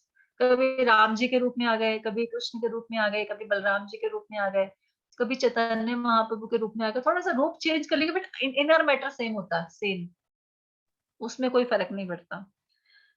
तो वे दूसरे शब्द में भगवान श्री कृष्ण इस जगत में अपने आदि शाश्वत स्वरूप में दो भुजाओं में बांसुरी धारण किए अवतरित होते हैं। और भगवान का सेम टू सेम डिट्टो वाला ओरिजिनल रूप क्या है, कृष्ण, जो वहां पर है वो यहाँ पर सेम टू सेम प्रकट हो रहते हैं। यद्यपि वे अपने दिव्य शरीर में प्रकट होते हैं और ब्रह्मांड के स्वामी होते हैं, तो भी ऐसा लगता है कि वे सामान्य जीव की भांति प्रकट हो रहे हैं। अरे माता पिता के यहाँ से पैदा हो रहे हैं, अरे माखन खा रहे हैं, अरे चोरी कर रहे हैं, अरे मिट्टी खा रहे हैं, बिल्कुल एक नॉर्मल बच्चे की तरह बिहेव करेंगे, रोएंगे, माता उनको पकड़ के बांध देगी। वो जो पूरे ब्रह्मांड के स्वामी है उसको एक यशोदा मैया रस्सी से बांध रही है। अजीब लगता है ना बहुत, कि सामान्य बालक है, बिल्कुल छोटा सा, मिट्टी खा रहा है, यशोदा मैया पिटाई कर रही है डंडे से, तो वो भाग रहे हैं वहां से। हमें सुनने में कई बार बहुत अजीब लगता है, लेकिन फिर भी वो संपूर्ण ब्रह्मांडों के स्वामी है, वो ऐसा दिखा रहे हैं। यद्यपि उनका शरीर भौतिक शरीर की भांति क्षीण नहीं होता। अब जैसे हमारा शरीर है, अभी पहले भी हमने बहुत बार डिस्कस किया, ग्रोथ ऐसे चलती है पहले, फिर उसके बाद यहाँ के स्टेबल होती है, फिर धीरे धीरे हमारा शरीर क्षय होना शुरू हो जाता है। सबको दिख रहा होगा अपनी बॉडी में चेंजेस। 7 साल के बाद हमारे शरीर में कोई भी पहले वाला सेल नहीं रहता, कोई भी कोशिका पहले वाली नहीं रहती। हर 7 साल में हम अपना शरीर पूरा का पूरा चेंज कर देते हैं, लेकिन हमें महसूस नहीं होता, हमें लगता है हम वही व्यक्ति है। और बुढ़ापे तक भी हमें कभी महसूस नहीं होता कि हम बूढ़े हो रहे हैं। हमें बाहर से चाहे हमारा जैसे भी हो जाए, लेकिन अंदर से हमारा दिल एकदम यंग रहता है ना, सही बात है। किसी को मैं अभी भी सबको लगता है कि हम 15-20 साल के वो जो यंग एज में थे ना, हम वही हैं। वैसी फीलिंग्स आती हैं सबको। किसी को ये नहीं होता कि अब हमारे आत्मा जो है वो क्या हो रही है, बूढ़ी हो गई है। मरते दम तक किसी को फीलिंग नहीं आई। तो कहते हैं कुरुक्षेत्र के आश्चर्य की बात तो ये, कभी वो युवावस्था से आगे नहीं बढ़ते। भगवान जब कुरुक्षेत्र के युद्ध में थे तो 125 साल के थे, लेकिन उनको कोई हेयर डाई लगाने की जरूरत नहीं थी, कोई डेंटिस्ट के पास जाने की जरूरत नहीं थी, कुछ नहीं, एकदम यंग, नित्य नवीन यौवन बिल्कुल। लेकिन फिर भी वे 20-25 साल के युवक जैसे लगते थे। हमें कृष्ण की वृद्धावस्था का कोई चित्र नहीं दिखता, क्योंकि वो हमारे समान वृद्ध नहीं होते, उनका शरीर कभी क्षीण नहीं होता। तो यहाँ पर आगे देखिए बहुत अच्छा लिखा है, वस्तुतः उनका आविर्भाव और तिरोभाव सूर्य के उदय तथा अस्त होने के समान है। भगवान का जो आना और जाना है उसको बोलते हैं आविर्भाव और तिरोभाव। आने को बोलते हैं, जैसे हम बोलते हैं ना हैप्पी बर्थडे, तो उसको आविर्भाव बोलते हैं। आविर्भाव मतलब भगवान का यहाँ पर प्रकट हुए भगवान। और जाने को क्या बोलते हैं, तिरोभाव। तो सूर्य के समान है। सूर्य जब आता है सुबह मॉर्निंग में निकलता है और शाम को अस्त हो जाता है, तो क्या हम रात को बोलते हैं कि सूर्य की डेथ हो गई? बोलते हैं हम? नहीं बोलते ना, हम कहते हैं सूर्य उदय हुआ था, सूर्य अस्त हो गया, कल फिर उदय हो जाएगा। तो सूर्य मरता नहीं है, क्योंकि सूर्य कहीं ना कहीं तो विद्यमान है। और ये रोटेशन के कारण हमें ऐसा लग रहा है कि सूर्य हमारे सामने अभी नहीं है, कहीं और है, तो हमें ऐसा लगता है कि सूर्य अस्त हो गया, बट सूर्य तो अपनी जगह पे फिक्स्ड है। वो अस्त नहीं हो रहा, वो नहीं पैदा नहीं हो रहा, मर नहीं रहा, वो तो हमारे सारे इन चीजों की रोटेशन के कारण हमें महसूस हो रहा है। इसी प्रकार भगवान भी हमारे जब कहते हैं सूर्य हमारी दृष्टि से ओझल होता है तो हम सोचते हैं कि सूर्य अस्त हो गया, जब हमारे समक्ष होता है तो हम सोचते हैं वह क्षितिज में है। वस्तुतः सूर्य स्थिर है, किंतु हम अपनी अपूर्ण एवं त्रुटिपूर्ण इंद्रियों के कारण हम सूर्य के उदय और अस्त होते परिकल्पित करते हैं। और चूंकि भगवान का प्राकट्य तथा तिरोधान सामान्य व्यक्ति से भिन्न है, अतः स्पष्ट है कि वह शाश्वत है और अपनी अंतरंगा शक्ति के कारण आनंद स्वरूप है और कभी भी भौतिक प्रकृति के द्वारा कलुषित नहीं होते। इसी प्रकार भगवान भी केवल प्रकट होते हैं और अप्रकट हो जाते हैं। वो कभी भी पैदा नहीं होते और कभी भी मरते नहीं है। बाकी जो सो कॉल्ड हमें दिखता है पैदा होना, वो एक ड्रामा है, उनका लीला है, और एक मूवी बना रहे हैं वो हमारे और अपने एंटरटेनमेंट के लिए, बस और कुछ नहीं है। तो इसीलिए भगवान को ऐसे नहीं बोलते कि पैदा हुए या मर गए। भगवान का बर्थडे, आविर्भाव और तिरोभाव, भगवान को कहते हैं प्रकट हुआ। भगवान का अष्टमी, जन्माष्टमी है ना, ऐसे बोलते हैं, रामनवमी। और ये नहीं बोलते भगवान मर गए, भगवान अप्रकट हो गए। ये है। तो इसलिए ये सारे जब हम देखते हैं तो ये पता चलता है कि भगवान बहुत पुराने समय से विद्यमान है, हमारे जैसे नहीं है। हमें जैसे ही नया शरीर मिलता है हम अपनी पिछली सारी जिंदगियां भूल जाते हैं, लेकिन भगवान सब जीवों का, सब जन्मों का, सब कुछ उनको याद रहता है, इसलिए वो क्या है, परम भगवान है। ऐसे हुआ एक बार, जो धृतराष्ट्र थे वो भगवान से बोलते हैं एक बार, जब सारा कुरुक्षेत्र का युद्ध समाप्त हो गया और उनके सारे पुत्र मर गए, तो बोलते हैं भगवान क्या मैंने ऐसा क्या किया था कि मेरे 100 के 100 पुत्र मर गए? इतना क्या मैंने बुरा काम किया था? पहले तो मुझे आंखें नहीं मिली, उसके बाद मेरी पत्नी ने आंखों पे पट्टी बांध ली, उसके बाद मेरे जो पुत्र हुए मैंने चाहा उनके लिए कुर्सी मिले, उनको गद्दी मिले, वो नहीं मिली, और उसके बाद मेरे सारे के सारे पुत्र मर गए। क्या इतना गलत काम किया मैंने तो भगवान कहते हैं कि धृतराष्ट्र तुम थोड़ा पीछे जाके देखो अपने जन्मों में। भगवान ने उसको दिव्य दृष्टि दी, तो वो पिछले जन्म में गया, कहता भगवान मैंने तो वहां कोई गलत काम नहीं किया। भगवान कहते और पीछे जाओ, 10 जन्म पीछे गया, कहते नहीं भगवान यहाँ भी नहीं दिख रहा कि मैंने कुछ गलत काम किया हो। भगवान कहते और पीछे जाओ। जब 50 जन्म पीछे गया तो पता चला उसने किसी चिड़िया के घोंसले में अपना तीर कमान मारा था, तो वहां 100 अंडे थे, वो 100 अंडे मर गए थे वहां पर। उनकी यहाँ पायल्सिंग हो गई थी, मतलब उनका तीर जो था उनके, तो इस कारण से उसको आंखें नहीं मिली, क्योंकि उसने उनको ऐसे तीर से मारा था तो उनकी आंखों में वो जो लगा, तो उस कारण से उसको आंखें नहीं मिली। कहते लेकिन 100 पुत्र क्यों? और जो अगर अगर मुझे ये सजा मिलनी थी तो उसी जन्म में मिल जाती। 50 जन्मों के बाद, 100 जन्मों के बाद ये सजा मिलने का क्या मतलब है? तो भगवान ने बोला कि एक पुत्र पैदा करने के लिए बहुत पुण्य कर्मों की आवश्यकता होती है, तो तुमने पहले बहुत सारे जन्मों में पुण्य कर्म इकट्ठे किए, और फिर जब सारे पुण्य कर्म इकट्ठे हो गए तो तुम्हारे यहाँ पुत्र पैदा हो गए। अब लेकिन तुमने जो बैड कर्मा किया था उसका तो अभी तुम्हें हिसाब किताब मिला नहीं, और फिर अब जब सारे तुम्हारे कर्म इकट्ठे हो गए, तुम्हारे सारे पुत्र पैदा हो गए, तो उस जो 100 लोगों को तुमने मारा था उसके कारण तुम्हारे 100 पुत्र मारे गए। तो धृतराष्ट्र तो ये नहीं देख सकते, हम भी नहीं देख सकते, और कोई भी नहीं देख सकता कि अरे क्यों हुआ, लेकिन भगवान देख सकते हैं। 100 जन्म पीछे, 50 जन्म पीछे, 200 जन्म पीछे क्या हुआ, वो सब देख सकते हैं और सबको बता सकते हैं। हम नहीं देख सकते कि हमने क्या किया। हमें तो अपने 10 दिन 2 साल पहले का नहीं याद रहता कि हमने कुछ गलत किया था, या बचपन में हमने कुछ गलत किया था, हमें कुछ याद नहीं रहता। लेकिन भगवान को सबके बारे में सब कुछ पता होता है, इसीलिए वो भगवान है। तो इस श्लोक के लास्ट में बिल्कुल लिखा है, अब यह प्रश्न किया जा सकता है कि इस संसार में भगवान क्यों आविर्भूत और तिरोभूत होते रहते हैं। तो अगले श्लोक में इसकी व्याख्या की गई है। अब ये तो था कि भगवान कहते हैं कि मैं आता हूँ और मैं अविनाशी हूँ, अजन्मा हूँ। तो अर्जुन ने पूछा था कि भगवान कैसे समझे कि आपने सूर्यदेव को दिया, तो बोला बहुत सारे जन्म हो चुके हैं। फिर जन्म के ऊपर ही बात चल रही है, तो कहते हैं कि भाई भगवान आप आते क्यों हो इस संसार में, आना और जाना क्यों होता आपका। तो उसका आंसर है इस वाले श्लोक में, 7वें श्लोक में, कि भगवान क्यों अवतरित होते हैं और कब अवतरित होते हैं। कब अवतरित होते हैं, पहले ये है कि कब अवतरित होते हैं, किस समय अवतरित होते हैं। यदा यदा हि धर्मस्य ग्लानिर्भवति भारत अभ्युत्थानम् अधर्मस्य तद आत्मानं सृजामि अहम्। यस, कौन पढ़ेगा? ज्योति भट्ट माता जी ने तो पढ़ लिया। यस, अपर्णा माता जी पढ़िए। हे भरतवंशी, जब भी और जहां भी धर्म का पतन होता है और अधर्म की प्रधानता होने लगती है, तब तब मैं अवतार लेता हूँ। यस, तो कब कब भगवान आते हैं, कब भगवान के अपीयर होने का समय क्या है? जब जब धर्म का पतन होता है। तो धर्म क्या है?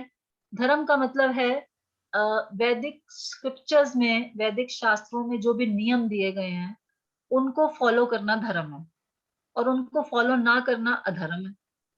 तो जब जब लोग उन धार्मिक प्रिंसिपल से दूर हो जाते हैं, उनको फॉलो नहीं करते, तो अधर्म बढ़ जाता है।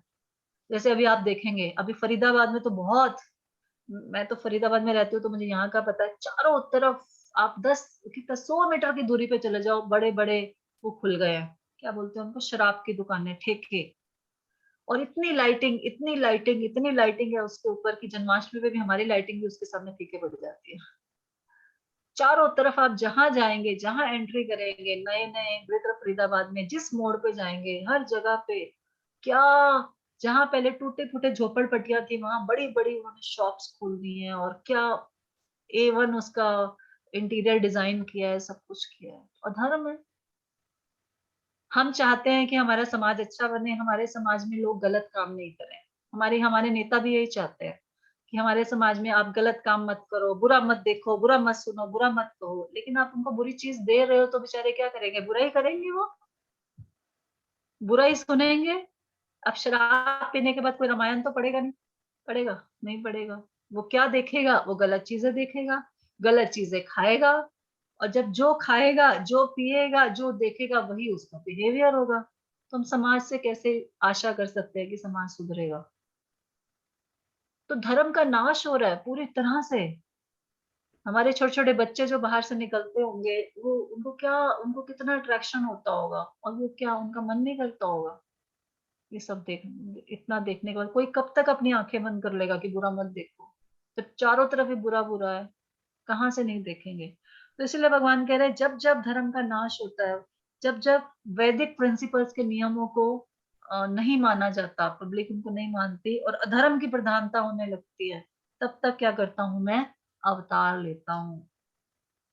तो थोड़ा थोड़ा थोड़ा तो सहन होता जाता है, लेकिन जब पीक पे बढ़ जाता है वो अधर्म, तो भगवान प्रकट होते हैं अपने किसी ना किसी रूप में। जैसे नरसिंह देव जी के रूप में प्रकट हुए जब प्रहलाद महाराज को बहुत तंग कर रहे थे हिरण्यकशिपु। सुनी है ना आपने, कथा सुनी होगी प्रहलाद महाराज की।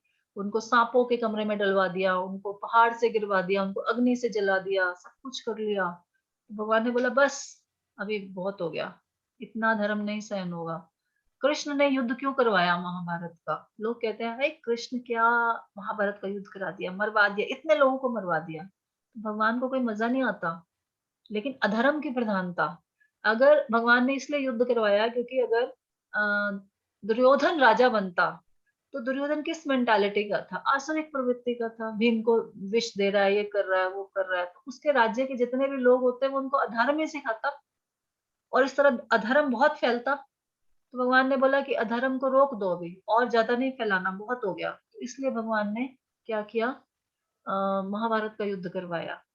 तो भगवान जब जब अधर्म की हानि, अधर्म बढ़ता है और धर्म की हानि होती है, वहां पर भगवान क्या होते हैं, प्रकट होते हैं। यस दीपिका माता जी। माता जी इसी पे मुझे पूछना था, जो अधर्म के ऊपर जो बात हुई है, मतलब हिंदुस्तान में तो हमेशा से मतलब हिंदुओं को दबाया गया है। बांग्लादेश में इस्कॉन जो डिवोटीज है उनको भी मार दिया था अभी थोड़े थोड़े महीने पहले, और अभी भी बोलते हैं कि हिंदू में हिंदू एक्सट्रीमिज्म हो रहा है। तो कोई हिंदुइज्म के बारे में कोई अपना कोई बात करे तो उसको बोलते हैं कि आप हिंदू एक्सट्रीमिस्ट हो। तो ये हाँ, तो अधर्म तो बहुत ज्यादा हो रहा है, तो आप क्यों नहीं आते थे भगवान? तो अब तो बहुत कलयुग में भगवान प्रकट हुए हैं अपने हरि नाम के रूप में। अभी चैतन्य महाप्रभु के रूप में आए थे 500 साल पहले, और भगवान ने इस युग में, अभी गौर पूर्णिमा आ रही है, आप लेक्चर सुनना, बहुत सारे इस पे आपको लेक्चर सुनने को मिलेंगे। 500 साल पहले भी यही सब कुछ हो रहा था। मुसलमानों का बहुत बोलबाला था वहां पर कैलकाटा में और बहुत जगह पे। तो चैतन्य महाप्रभु प्रकट हुए, और लेकिन इस कलयुग में वो इस तरह से प्रकट हुए कि वो बोले मैं कोई हथियार नहीं उठाऊंगा, मैं अपने प्रेम से क्या करूंगा, लोगों को भक्त बनाऊंगा और लोगों की मेंटालिटी चेंज करूंगा और उनको भगवान की शरण में लेके आऊंगा। तो मेरा जो अस्त्र शस्त्र होगा वो मेरा वैसे वाले अस्त्र शस्त्र नहीं होंगे कि शंख चक्र गदा पद्म या सुदर्शन, वैसा वाला नहीं होगा। केवल हरि नाम की शुद्ध पवित्रता के द्वारा मैं उन सबको चेंज करूंगा। तो ऐसी असंख्य लीलाएं हैं कि चैतन्य महाप्रभु ने पूरे बंगाल को चेंज किया। मुसलमान राजा भी उनके शिष्य बनते थे, बहुत सारे। तो इस तरह से उन्होंने पूरे उसमें, और ये आपने भक्ति मूवमेंट में पढ़ा होगा, अगर आपने हिस्ट्री पढ़ी होगी, कुछ पढ़ा होगा, चैतन्य महाप्रभु ने बहुत ज्यादा। और फिर चैतन्य महाप्रभु जाने के बाद पहले उन्होंने बोला कि मेरा एक सेनापति भक्त आएगा और वो सिर्फ भारत में नहीं पूरे विश्व में क्या करेगा, ये हरि नाम का प्रचार करेगा। और एक्चुअली वो भविष्यवाणी किसके लिए थी, शिला प्रभुपाद के लिए थी। तो शिला प्रभुपाद आए, और शिला प्रभुपाद देखिए आज पूरा विश्व, आप विश्वास नहीं करोगे, कजाकिस्तान में भी डिवोटीज हैं। कजाकिस्तान पूरा मोमडन कंट्री है, वहां पर डिवोटीज हैं जो रोज 16 माला करते हैं, मुसलमान है बाय बर्थ, 16 माला करते हैं, कुरान भी पढ़ते हैं और वो भी करते हैं, गीता भी पढ़ते हैं और गायों का पालन करते हैं। वो लोग पहले गाय खाते थे, लेकिन अब वो गायों का पालन करते हैं, गौशालाएं खोली हुई हैं उन्होंने। रशिया कितना ज्यादा, वहां पे वेजिटेरियन तो कुछ मिलेगा ही नहीं। रशिया में अभी हमारे 1 लाख से ज्यादा इनिशिएटेड डिवोटीज हैं, दीक्षित भक्त। रशिया में तो बहुत मास लेवल पे प्रचार हो रहा है भक्ति का। आप किसी भी कंट्री में चले जाइए, सिर्फ अभी तो हम भारतवर्ष में देख रहे हैं ना, पर पूरे विश्व में आप देखिए लोग अपने उसको चेंज करके हिंदुइज्म में कन्वर्ट हो रहे हैं।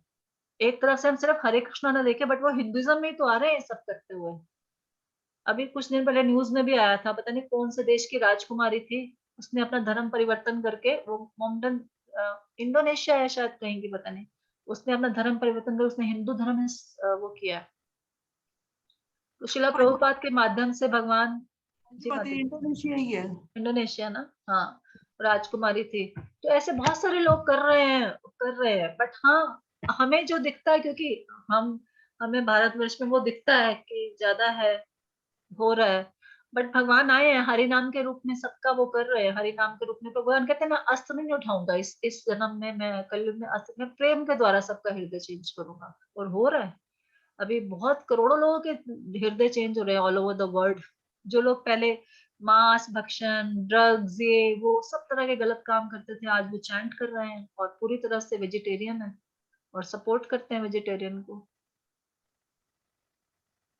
और जब ये पीक पे हो जाएगा, अभी अभी जो युग चल रहा है इसको गोल्डन पीरियड ऑफ कलयुग बोला जाता है। अभी जो 10,000 ईयर्स है, अभी 5,000 ईयर्स अभी कलयुग स्टार्ट हो चुका है।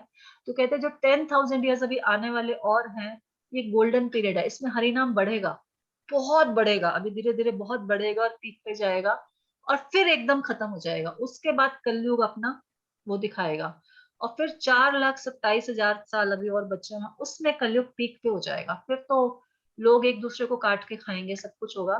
फिर भगवान कल के रूप में अवतार लेंगे, जब एक्सट्रीम हो जाएगी ना, फिर भगवान कल के रूप में आएंगे। पहले अभी भगवान मौका दे रहे हैं कि आप सुधर जाइए, आपके सुधरने का समय और ये गोल्डन पीरियड है। अब तो इसमें जिसने जप कर लिया वो भगवान के धाम जा सकता है वापस। ये गोल्डन पीरियड है कलयुग, इसमें हमें और कुछ करने की आवश्यकता नहीं है, तपस्या, यज्ञ, दान, कुछ। अभी सिर्फ हरि नाम करने से हम भगवान के नाम जा सकते हैं। तो दिस इज गोल्डन पीरियड। लेकिन जब ये खत्म हो जाएगा 10,000 ईयर्स के बाद, फिर वो जब पीक शुरू होएगी, फिर उसके बाद कल की अवतार के रूप में, पहले से भविष्यवाणी है कल की अवतार आएंगे। लास्ट अवतार आने हैं अभी, 10 में से 9 आ चुके हैं, 10th है। और फिर जब कल की अवतार आ जाएंगे और सबको मारेंगे अधर्मियों को, उसके बाद सतयुग शुरू हो जाएगा। ऐसा श्रीमद् भागवतम में वर्णन आता है सब जगह से। तो अभी तो भगवान प्रेम के द्वारा सबको मनाने की कोशिश कर रहे हैं कि आप भक्त बन जाइए हरि नाम के द्वारा। ठीक है। हरे कृष्ण माता जी। फिर तो माता जी जितनी भक्ति जैसे हम अब कर सकते हैं, जो अब भक्त माला जाप करें, आगे वाले टाइम में तो इतनी भक्ति नहीं कर पाएंगे। 10,000 ईयर्स तक कर पाएंगे, उसके बाद नहीं, उसके बाद खत्म हो जाएगा।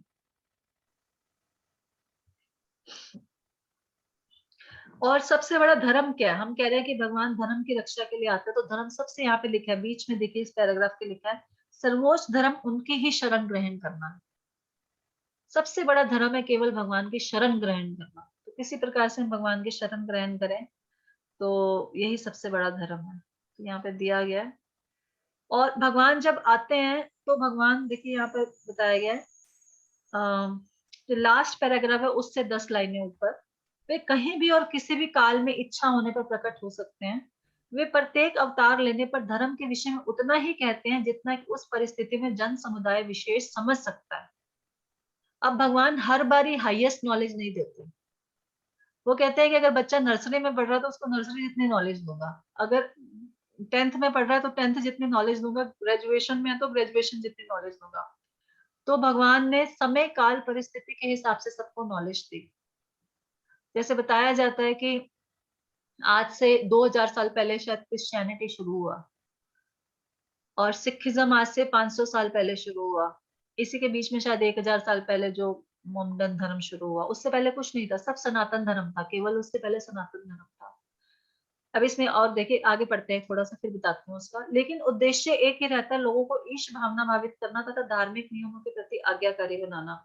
कभी वे स्वयं प्रकट होते हैं, कभी अपने प्रमाणिक प्रतिनिधि को अपने पुत्र या दास के रूप में भेजते हैं, या वेश बदलकर स्वयं ही प्रकट हो जाते हैं। लेकिन भगवान क्या करते हैं कि जितना जिसके पास बुद्धि है सिर्फ उसको उतना ही समझाते हैं, ज्यादा नहीं समझा पाते, ज्यादा नहीं समझाना चाहते। तो जब ये आज से 2000 साल पहले परिस्थिति काफी खराब हो गई थी, लोगों ने बहुत ज्यादा गलत काम शुरू कर दिए थे, तो भगवान जीसस क्राइस्ट के रूप में, अपने पुत्र के रूप में, यहाँ लिखा है ना, अपने पुत्र या दास को भेजते हैं। तो Jesus Christ is son of God बोलते हैं। तो एक्चुअली अपने पुत्र के रूप में पुत्र को भेजा उन्होंने कि लोगों को जाकर बताओ। लेकिन जीसस क्राइस्ट ने बहुत ज्यादा नॉलेज नहीं दी, क्योंकि उस टाइम लोग बहुत अधर्मी हो गए थे। तो सिर्फ उनको उनको इतना बोला कि आप दाउ शैल नॉट किल, मारो मत, किसी पे हिंसा मत करो, ये मत करो, वो मत करो, ऐसे 2-4 छोटी छोटी चीजें बताई उन्होंने। लेकिन उन्होंने उनको ही सूली पे चढ़ा दी, क्योंकि वो ज्यादा बता ही नहीं पाते। इतना ही बताने पर उनको सूली पे चढ़ा दिया, इतने ज्यादा अधर्मी लोग थे। फिर उसके बाद मुसलमान आए। मुसलमानों के धर्म में बताया जाता है, लिखा हुआ है कि मुसलमानों का क्या है कि वो भेदभाव नहीं करते, वो किसी के साथ भी रिलेशनशिप बना लेते थे। तो उनके जो मोहम्मद थे, उन्होंने ये बोला कि अच्छा आप ऐसा करो, ऐसे अधर्म मत करो कि आप किसी भी स्त्री को अपवित्र मत करो, आप 4 शादी कर लो चाहे, लेकिन उसमें संतुष्ट रहो, आपको 4 शादियां करने का आदेश देता हूँ। तो भगवान समय काल परिस्थिति के हिसाब से क्या करते हैं, जो व्यक्ति जितना ग्रहण कर सकता है ना, उसको पाप से बचाने के लिए उतना ही करते हैं। फिर हिंदुओं में क्या हुआ, वो बलि देना शुरू हो गए। इतनी बलि देते थे। बलि बलि का कुछ एक विधान होता है, बलि के माध्यम से जो बूढ़ा प्राणी होता है उसको नया शरीर दिया जाता है मंत्रों के द्वारा। लेकिन लोगों ने इसको मजाक बना लिया और मांस खाना शुरू कर दिया। तो भगवान बुद्ध आए। भगवान बुद्ध ने फिर सारे शास्त्रों को खंडन कर दिया कि बलि बलि को ही बंद करो। बलि को खंडन करने के लिए शास्त्रों का खंडन कर दिया। तो अलग अलग टाइम में भगवान ने अलग अलग परिस्थिति से लोगों को जितनी उनकी मेंटालिटी थी, जितनी इंटेलिजेंस थी, सिर्फ उतना ही ज्ञान दिया। लेकिन भगवत गीता का ज्ञान अर्जुन को पूर्ण दिया, क्योंकि अर्जुन क्वालिफाइड थे इस ज्ञान को समझने के लिए। अब किसी को बोलो, अब वहां किसी को बोलो जो 4 शादियां कर रहा है, जो कर रहा है, कि आपको तो इलिसिट हमारे 4 नियम होते हैं ना, इलिसिट रिलेशनशिप नहीं बनाना, वो तो पहले ही शूट कर देगा कि आपका तो नियम ही बड़े खराब है। दूसरा, मांस भक्षण नहीं करना, वो बोलेगा क्या बात कर रहे हो, मांस भक्षण नहीं करना। मदिरा नहीं पीनी, ऐसे कैसे हो सकता है शराब पीना? क्रिश्चियन बोलेंगे शराब पिए बिना कैसे रहूंगा। लेकिन यहाँ भगवान ने सनातन धर्मियों को ये वाला ज्ञान दिया कि वो ये सब फॉलो कर सकते हैं, इसलिए लोग इसको फॉलो कर भी रहे हैं। फॉरेन के भी कितने लोग, कितने सारे लोग सब सब बुरे काम छोड़ दिए, इवन चाय कॉफी छोड़ दी, बाकी तो छोड़िए। कॉफी के बिना फॉरेनर्स तो रह नहीं सकते। अब तो इंडिया में भी फैशन आ गया है। चाय इंडिया में, पहले इंडिया में चाय नहीं होती थी, आज से 200 साल पहले तक कोई चाय नहीं होती थी, आपको पता? No tea no coffee. लोग छाछ पिलाते थे जब घर में कोई आता था, या दूध पिलाते थे, दूध बादाम दूध, केसर दूध, केवड़ा दूध, ये पिलाते थे। अभी क्या, कोई आया, आओ बैठो चाय पीते हैं, आओ बैठो चाय पीते हैं, आओ बैठो चाय पीते हैं। और चाय का इतना एडिक्शन है कि सुबह जब 1 कप चाय नहीं मिलती तो सिर में दर्द शुरू हो जाता है, सारा दिन लेजीनेस रहती है। तो चाय हम नहीं पी रहे, चाय हमें पी रही है। चाय ने हमें अपना गुलाम बना लिया। तो अंग्रेजों ने ये चाय उगाई हमारे यहाँ आके गुलाम बनाने के लिए। उन्होंने हमारे दूध बंद करा दिए सारे, कि दूध ये तो बच्चों का काम है। नहीं तो लोग तो पहले दूध पीते थे, छाछ पीते थे, दिन में छाछ पीते थे, रात को दूध पीते थे। तो सारा सिस्टम अंग्रेजों ने जो किया वो हमें गुलाम बनाने के लिए किया, और हम आज उसके इतने गुलाम हो गए कि हम उस चाय के पीछे रह ही नहीं, बैठ ही नहीं पाते। अब तो कोई भी इंटरव्यू भी होता तो होता है कॉफी विद समथिंग या कप ऑफ टी, ऐसे करके कुछ कुछ होता है। चाय कॉफी के अधीन बना दिया हमें। तो लेकिन भगवान, जिसके पास जितना लेने के लिए समर्थता होती है उतने ही भगवान नॉलेज देते हैं। अर्जुन को भगवान ये ज्ञान दे रहे हैं क्योंकि अर्जुन इन सब चीजों को कर सकते थे। अर्जुन के पास इतनी सहन शक्ति थी कि उर्वशी जब आई कि आप मैं आपका संग करना चाहती हूँ, तो अर्जुन ने बोला कि आप तो मेरी माता हो। इतना कोई कंट्रोल कर सकता है? अप्सरा आ रही है सामने और बोल रहा है आप तो मेरी माता हो। तो अर्जुन को भगवान ने ज्ञान दिया क्योंकि अर्जुन ये सब कर सकते थे, और अर्जुन के माध्यम से हम भी जो ये ज्ञान प्राप्त कर रहे हैं, तो हमारी रूट्स हैं वैसे, इसलिए हम इस ज्ञान को प्राप्त कर रहे हैं और हम इसको फॉलो भी कर सकते हैं। थोड़ी सी डिटर्मिनेशन चाहिए, बहुत मुश्किल नहीं है हमारे लिए ये। लेकिन भगवान क्या करते हैं, जिस परिस्थिति में जन समुदाय विशेष जितना समझ सकता है केवल उतना ही देते हैं।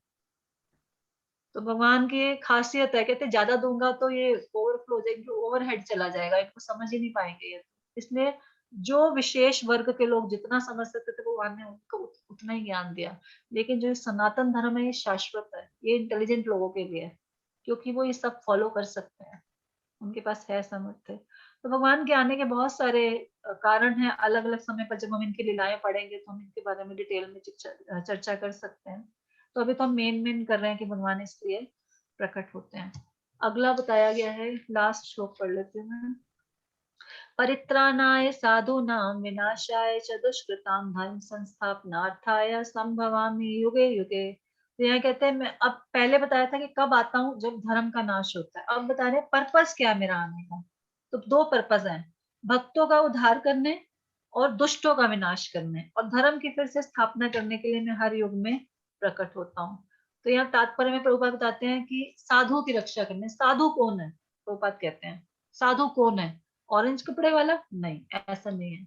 जो घूम रहा है सड़क पे डोलू लेके, वो नहीं। साधु वो है जो कृष्ण भावना भावित है, जिसके जीवन का मेन सेंटर कौन है? कृष्ण है। जो कृष्ण के लिए जीता है, कृष्ण के लिए कार्य करता है, कृष्ण को पाने की चेष्टा कर रहा है, वो साधु है। तो वो साधु है। तो ऐसे साधु की रक्षा के लिए भगवान आते हैं। और दुष्कृतना कौन है? भगवान कहते हैं विनाशाय च दुष्कृताम। दुष्कृताम कौन है? जो कृष्ण भावना की परवाह नहीं करते, वो दुष्कृतना है। सारे लोग जो कृष्णा कॉन्शियस नहीं है वो भी दुष्कृतना है। जिनको भगवान से कोई लेना देना नहीं है वो दुष्कृतना है, वो अधर्मी व्यक्ति हैं। तो ऐसे उपद्रवी मूर्ख व्यक्ति अधम व्यक्ति कहलाते हैं। आगे प्रभुपाद कह रहे हैं, चाहे वो संसारिक शिक्षा से विभूषित क्यों ना, उनके पास बड़ी बड़ी डिग्रियां हो सकती हैं, बड़े बड़े गाड़ियां हो सकती हैं, बड़ी बड़ी कंपनियां हो सकती हैं, बहुत पैसा भी हो सकता है, लेकिन अगर वो कृष्णा कॉन्शियस नहीं है तो वो कौन है? दुष्कृत नाम है। और इसके विपरीत यदि कोई व्यक्ति 100% कृष्ण भावना में लगा रहता है, वो चाहे विद्वान ना हो, संस्कृत ना हो, फिर भी उसको साधु माना जाता है, क्योंकि उसका जीवन किसके लिए है? कृष्ण के लिए। ऐसे ही हमारे जो शिला प्रभुपाद है, उनके गुरु महाराज हैं भक्ति सिद्धांत सरस्वती महाराज, उनके गुरु हैं शिला गौर किशोर दास बाबा जी महाराज। तो जो गौर किशोर दास बाबा जी महाराज थे वो अनपढ़ थे, अंगूठा छाप, सिर्फ, कोई पढ़ना लिखना कुछ नहीं, लेकिन आध्यात्मिक ज्ञान में बहुत बड़े चढ़े थे। और उनके एक ही शिष्य थे जो शिला प्रभुपाद जी के गुरु थे, भक्तिसिद्धांत महाराज। भक्तिसिद्धांत महाराज पता है क्या थे? वो स्कॉलर थे। उनको अपनी 5वीं क्लास में पूरी गीता, सारे वेद और सब कुछ याद था। और वो जो इंग्लिश बोलते थे ना, उनकी इंग्लिश हम लोग नहीं पढ़ सकते, इतनी डिफिकल्ट इंग्लिश, मतलब उनकी बुक्स में भी और उनकी जो थी। और वो एस्ट्रोलॉजी के मास्टर थे, बहुत बड़े एस्ट्रोलॉजर थे, इतनी सारे क्वालिफिकेशंस थी। लेकिन उनके पिता ने उनको बोला कि आप गुरु धारण करो। बोले किससे, किसके पास जाऊं? उन्होंने बोला वो गौर किशोर दास बाबा जी है, उनके पास जाओ। बोले, गौर किशोर दास बाबा जी? कह रहे हाँ। वो उनके पास गए तो उनको तो अपने साइन भी नहीं करने आते थे, उनको कोई किताब नहीं पढ़नी आती थी, कुछ नहीं था। इतने शिक्षित व्यक्ति को उनके पिताजी ने किसके पास भेजा? एक अनपढ़ व्यक्ति के पास भेजा। क्यों? क्योंकि वो कृष्ण ज्ञान में बड़े चढ़े थे। जय कृष्ण तत्व वेता होए सही गुरु होए। जिसको कृष्ण के तत्व का ज्ञान है वही गुरु है। वो बाहर से लग सकता है कि पढ़ा लिखा नहीं है, अनपढ़ है, पैसा नहीं है, ये नहीं है, वो नहीं है, लेकिन वो कृष्ण के विज्ञान को समझता है। तो वो गौर किशोर दास बाबा जी इतने इतने महान भक्त थे कि वो जप करना होता था तो लोग उनको बहुत तंग करते थे, क्योंकि उनको पता था ये बहुत बड़े साधु हैं। कोई आता था, महाराज ये आशीर्वाद दे दो, मेरे बच्चे को आशीर्वाद दे दो, मेरी नौकरी लग जाए, मेरा ये हो जाए।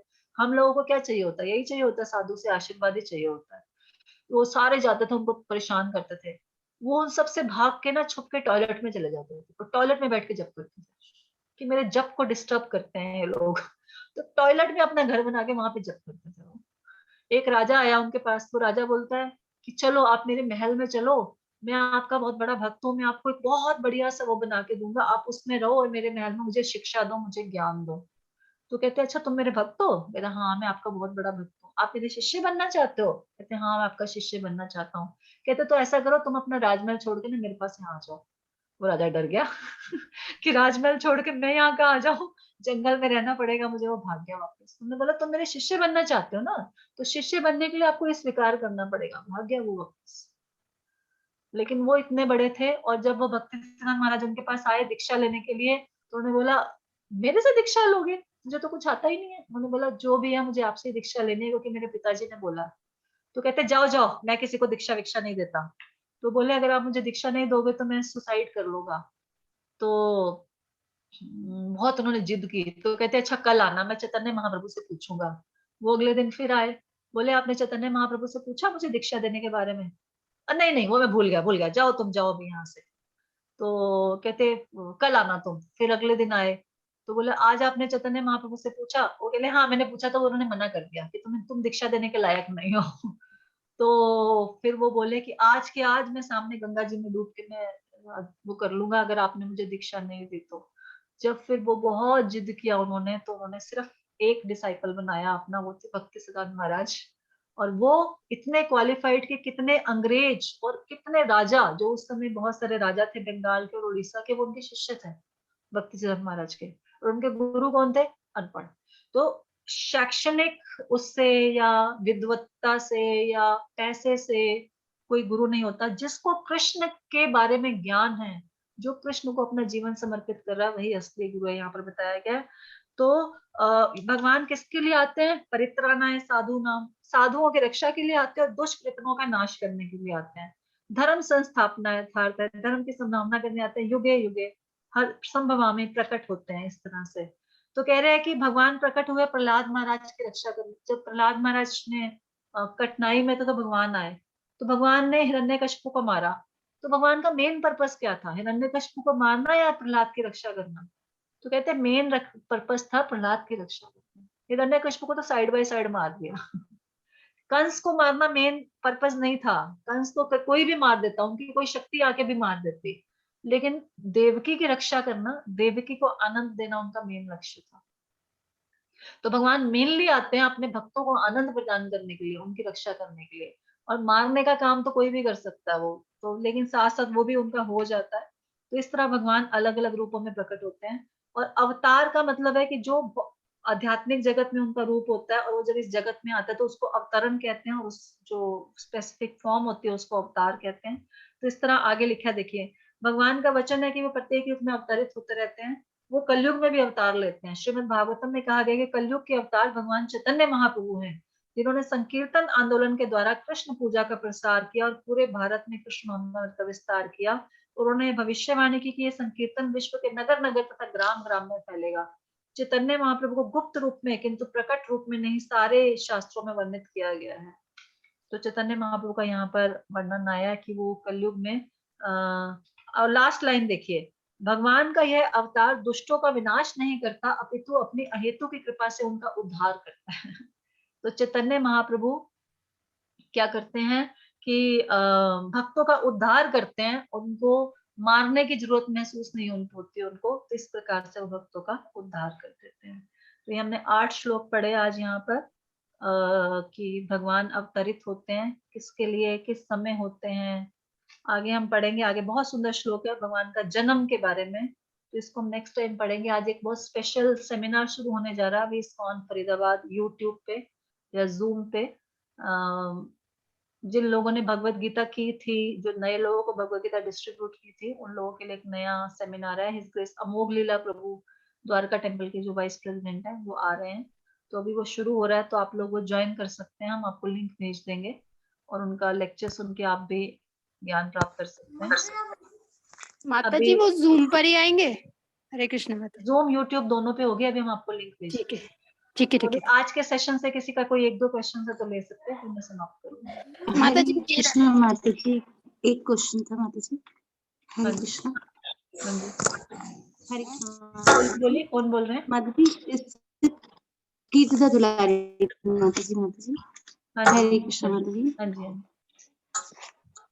माता जी आपने इससे एक श्लोक पहले वाले में थोड़ा सा बताया था ना, जैसे कि भगवान प्रकट होते हैं भक्ति से, सेवा से, तो माता जी वो प्रकट रूप मतलब उसको नहीं समझ पा रहे कि कैसे प्रकट होते हैं, मतलब सेवा के माध्यम से हम समझें कि हाँ, भगवान अपने आप को हमें रियलाइज करेंगे, भगवान से मिल गई तो हम भगवान को रियलाइज कर पाएंगे, अनुभव कर पाएंगे उनको, और जब हम सेवा करेंगे तो प्रकट भी हो सकते हैं, इसमें कोई बड़ी बात नहीं है। बस माता जी आपसे सुनना था कि मतलब कैसे प्रकट सबसे पहले तो भगवान हमें रियलाइजेशन हमारी स्ट्रॉन्ग होती जाएंगी, भक्ति में हमारी रियलाइजेशन जो होंगी ना, कन्विक्शन बढ़ती जाएगी, हरि नाम में और सब चीजों में हमारी कन्विक्शन बढ़ती जाएगी, सेवा में हमारा डेडिकेशन बढ़ती जाएगी।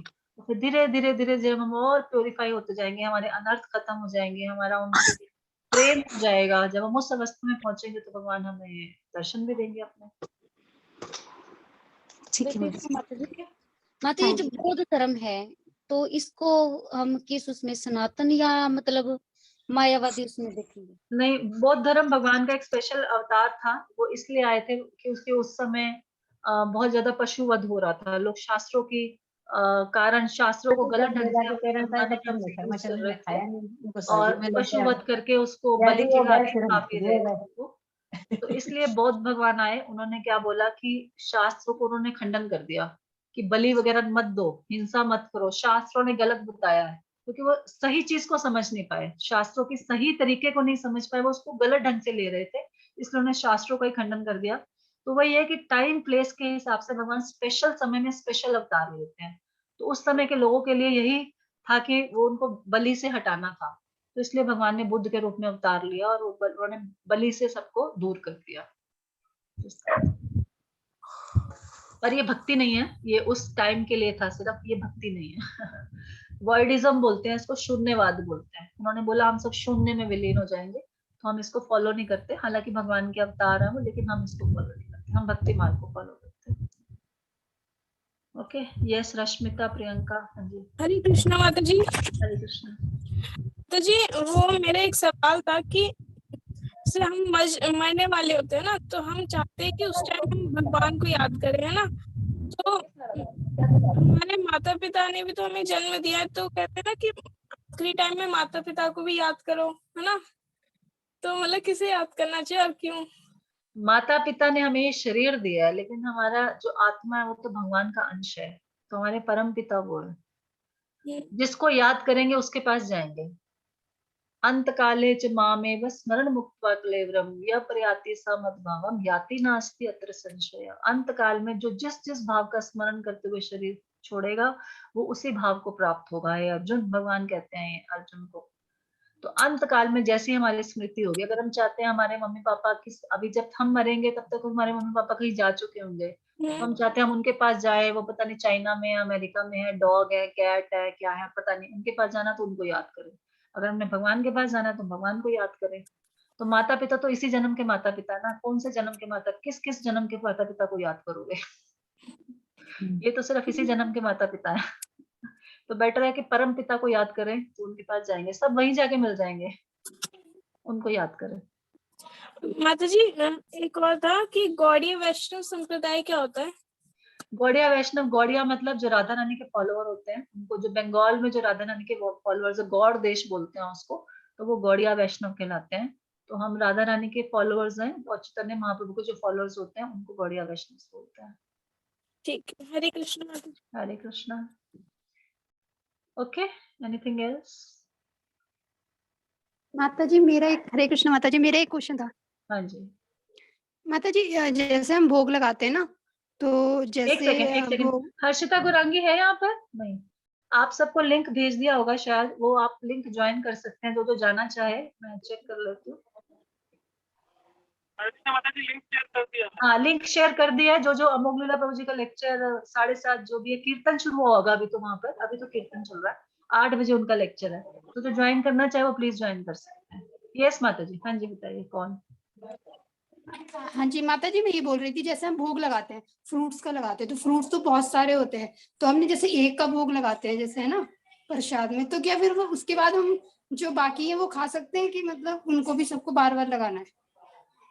माता जी ऐसे नियम तो वैसे ये नॉर्मली ये होता है कि जब एक पैकेट हम लाए मान लीजिए, और एक पैकेट 1 किलो सेब लाए, उसमें से हमने एक को भोग लगा दिया, तो एक्चुअली सबको भोग लग गया। ठीक है, यही। हाँ, मतलब एक चीज में से जब हमने निकाला, तो उसमें से अगर एक को भोग लगा दिया, तो एक्चुअली ये माना जाता है कि सबको। बाकी ये है कि अगर हमने भगवान को बार बार भोग लगाना है, हमारे घर में डीटीज हैं, तो हम अपना एक सिस्टम सेट कर सकते हैं कि चलो हम हर चीज को बार बार लगाएंगे, फिर उसमें से बाकी आप खा नहीं सकते। अगर हाँ, आपको अपने वही घर का सिस्टम अपने हिसाब से सेट करना पड़ेगा, कि या तो आप हर बार हर एप्पल को भोग लगाओ, वो आप अपने घर में सेट कर लो कि मैं ये वाली विधि फॉलो करूंगी। जैसे हम लोग तो ऐसे करते हैं, हम तो एक ही बार लगाते हैं और फिर हम उसको प्रसाद मानते हैं। कि अब अपने हर घर का अपना सिस्टम है, दोनों तरफ से चल सकता है। बस यही पूछ रही थी माता जी, थैंक यू, हरे कृष्ण माता। Hare Krishna. Okay, anything else? तो सब लोग चैंट कर रहे हैं? ठीक है, चैंटिंग करिए। और नेक्स्ट टाइम सब वीडियोस ऑन करेंगे, मुझे सबसे बात करनी है, ऐसे तो मजा नहीं आ रहा, बिना देखे कोई फायदा नहीं है। तो सबसे बात करते हुए कल अगली क्लास हम करेंगे, ठीक है? Thank you very much. Srila Prabhupada की जय, श्रीमद् भगवद गीता की जय, हरे कृष्ण महामंत्र की जय, निताई गौर प्रेमानंदे। हरे कृष्ण। हरे कृष्ण माता जी। हरे कृष्ण माता जी, दंडवत प्रणाम। दंडवत प्रणाम। कृष्ण हरे दंडवत प्रणाम। दंडवत प्रणाम।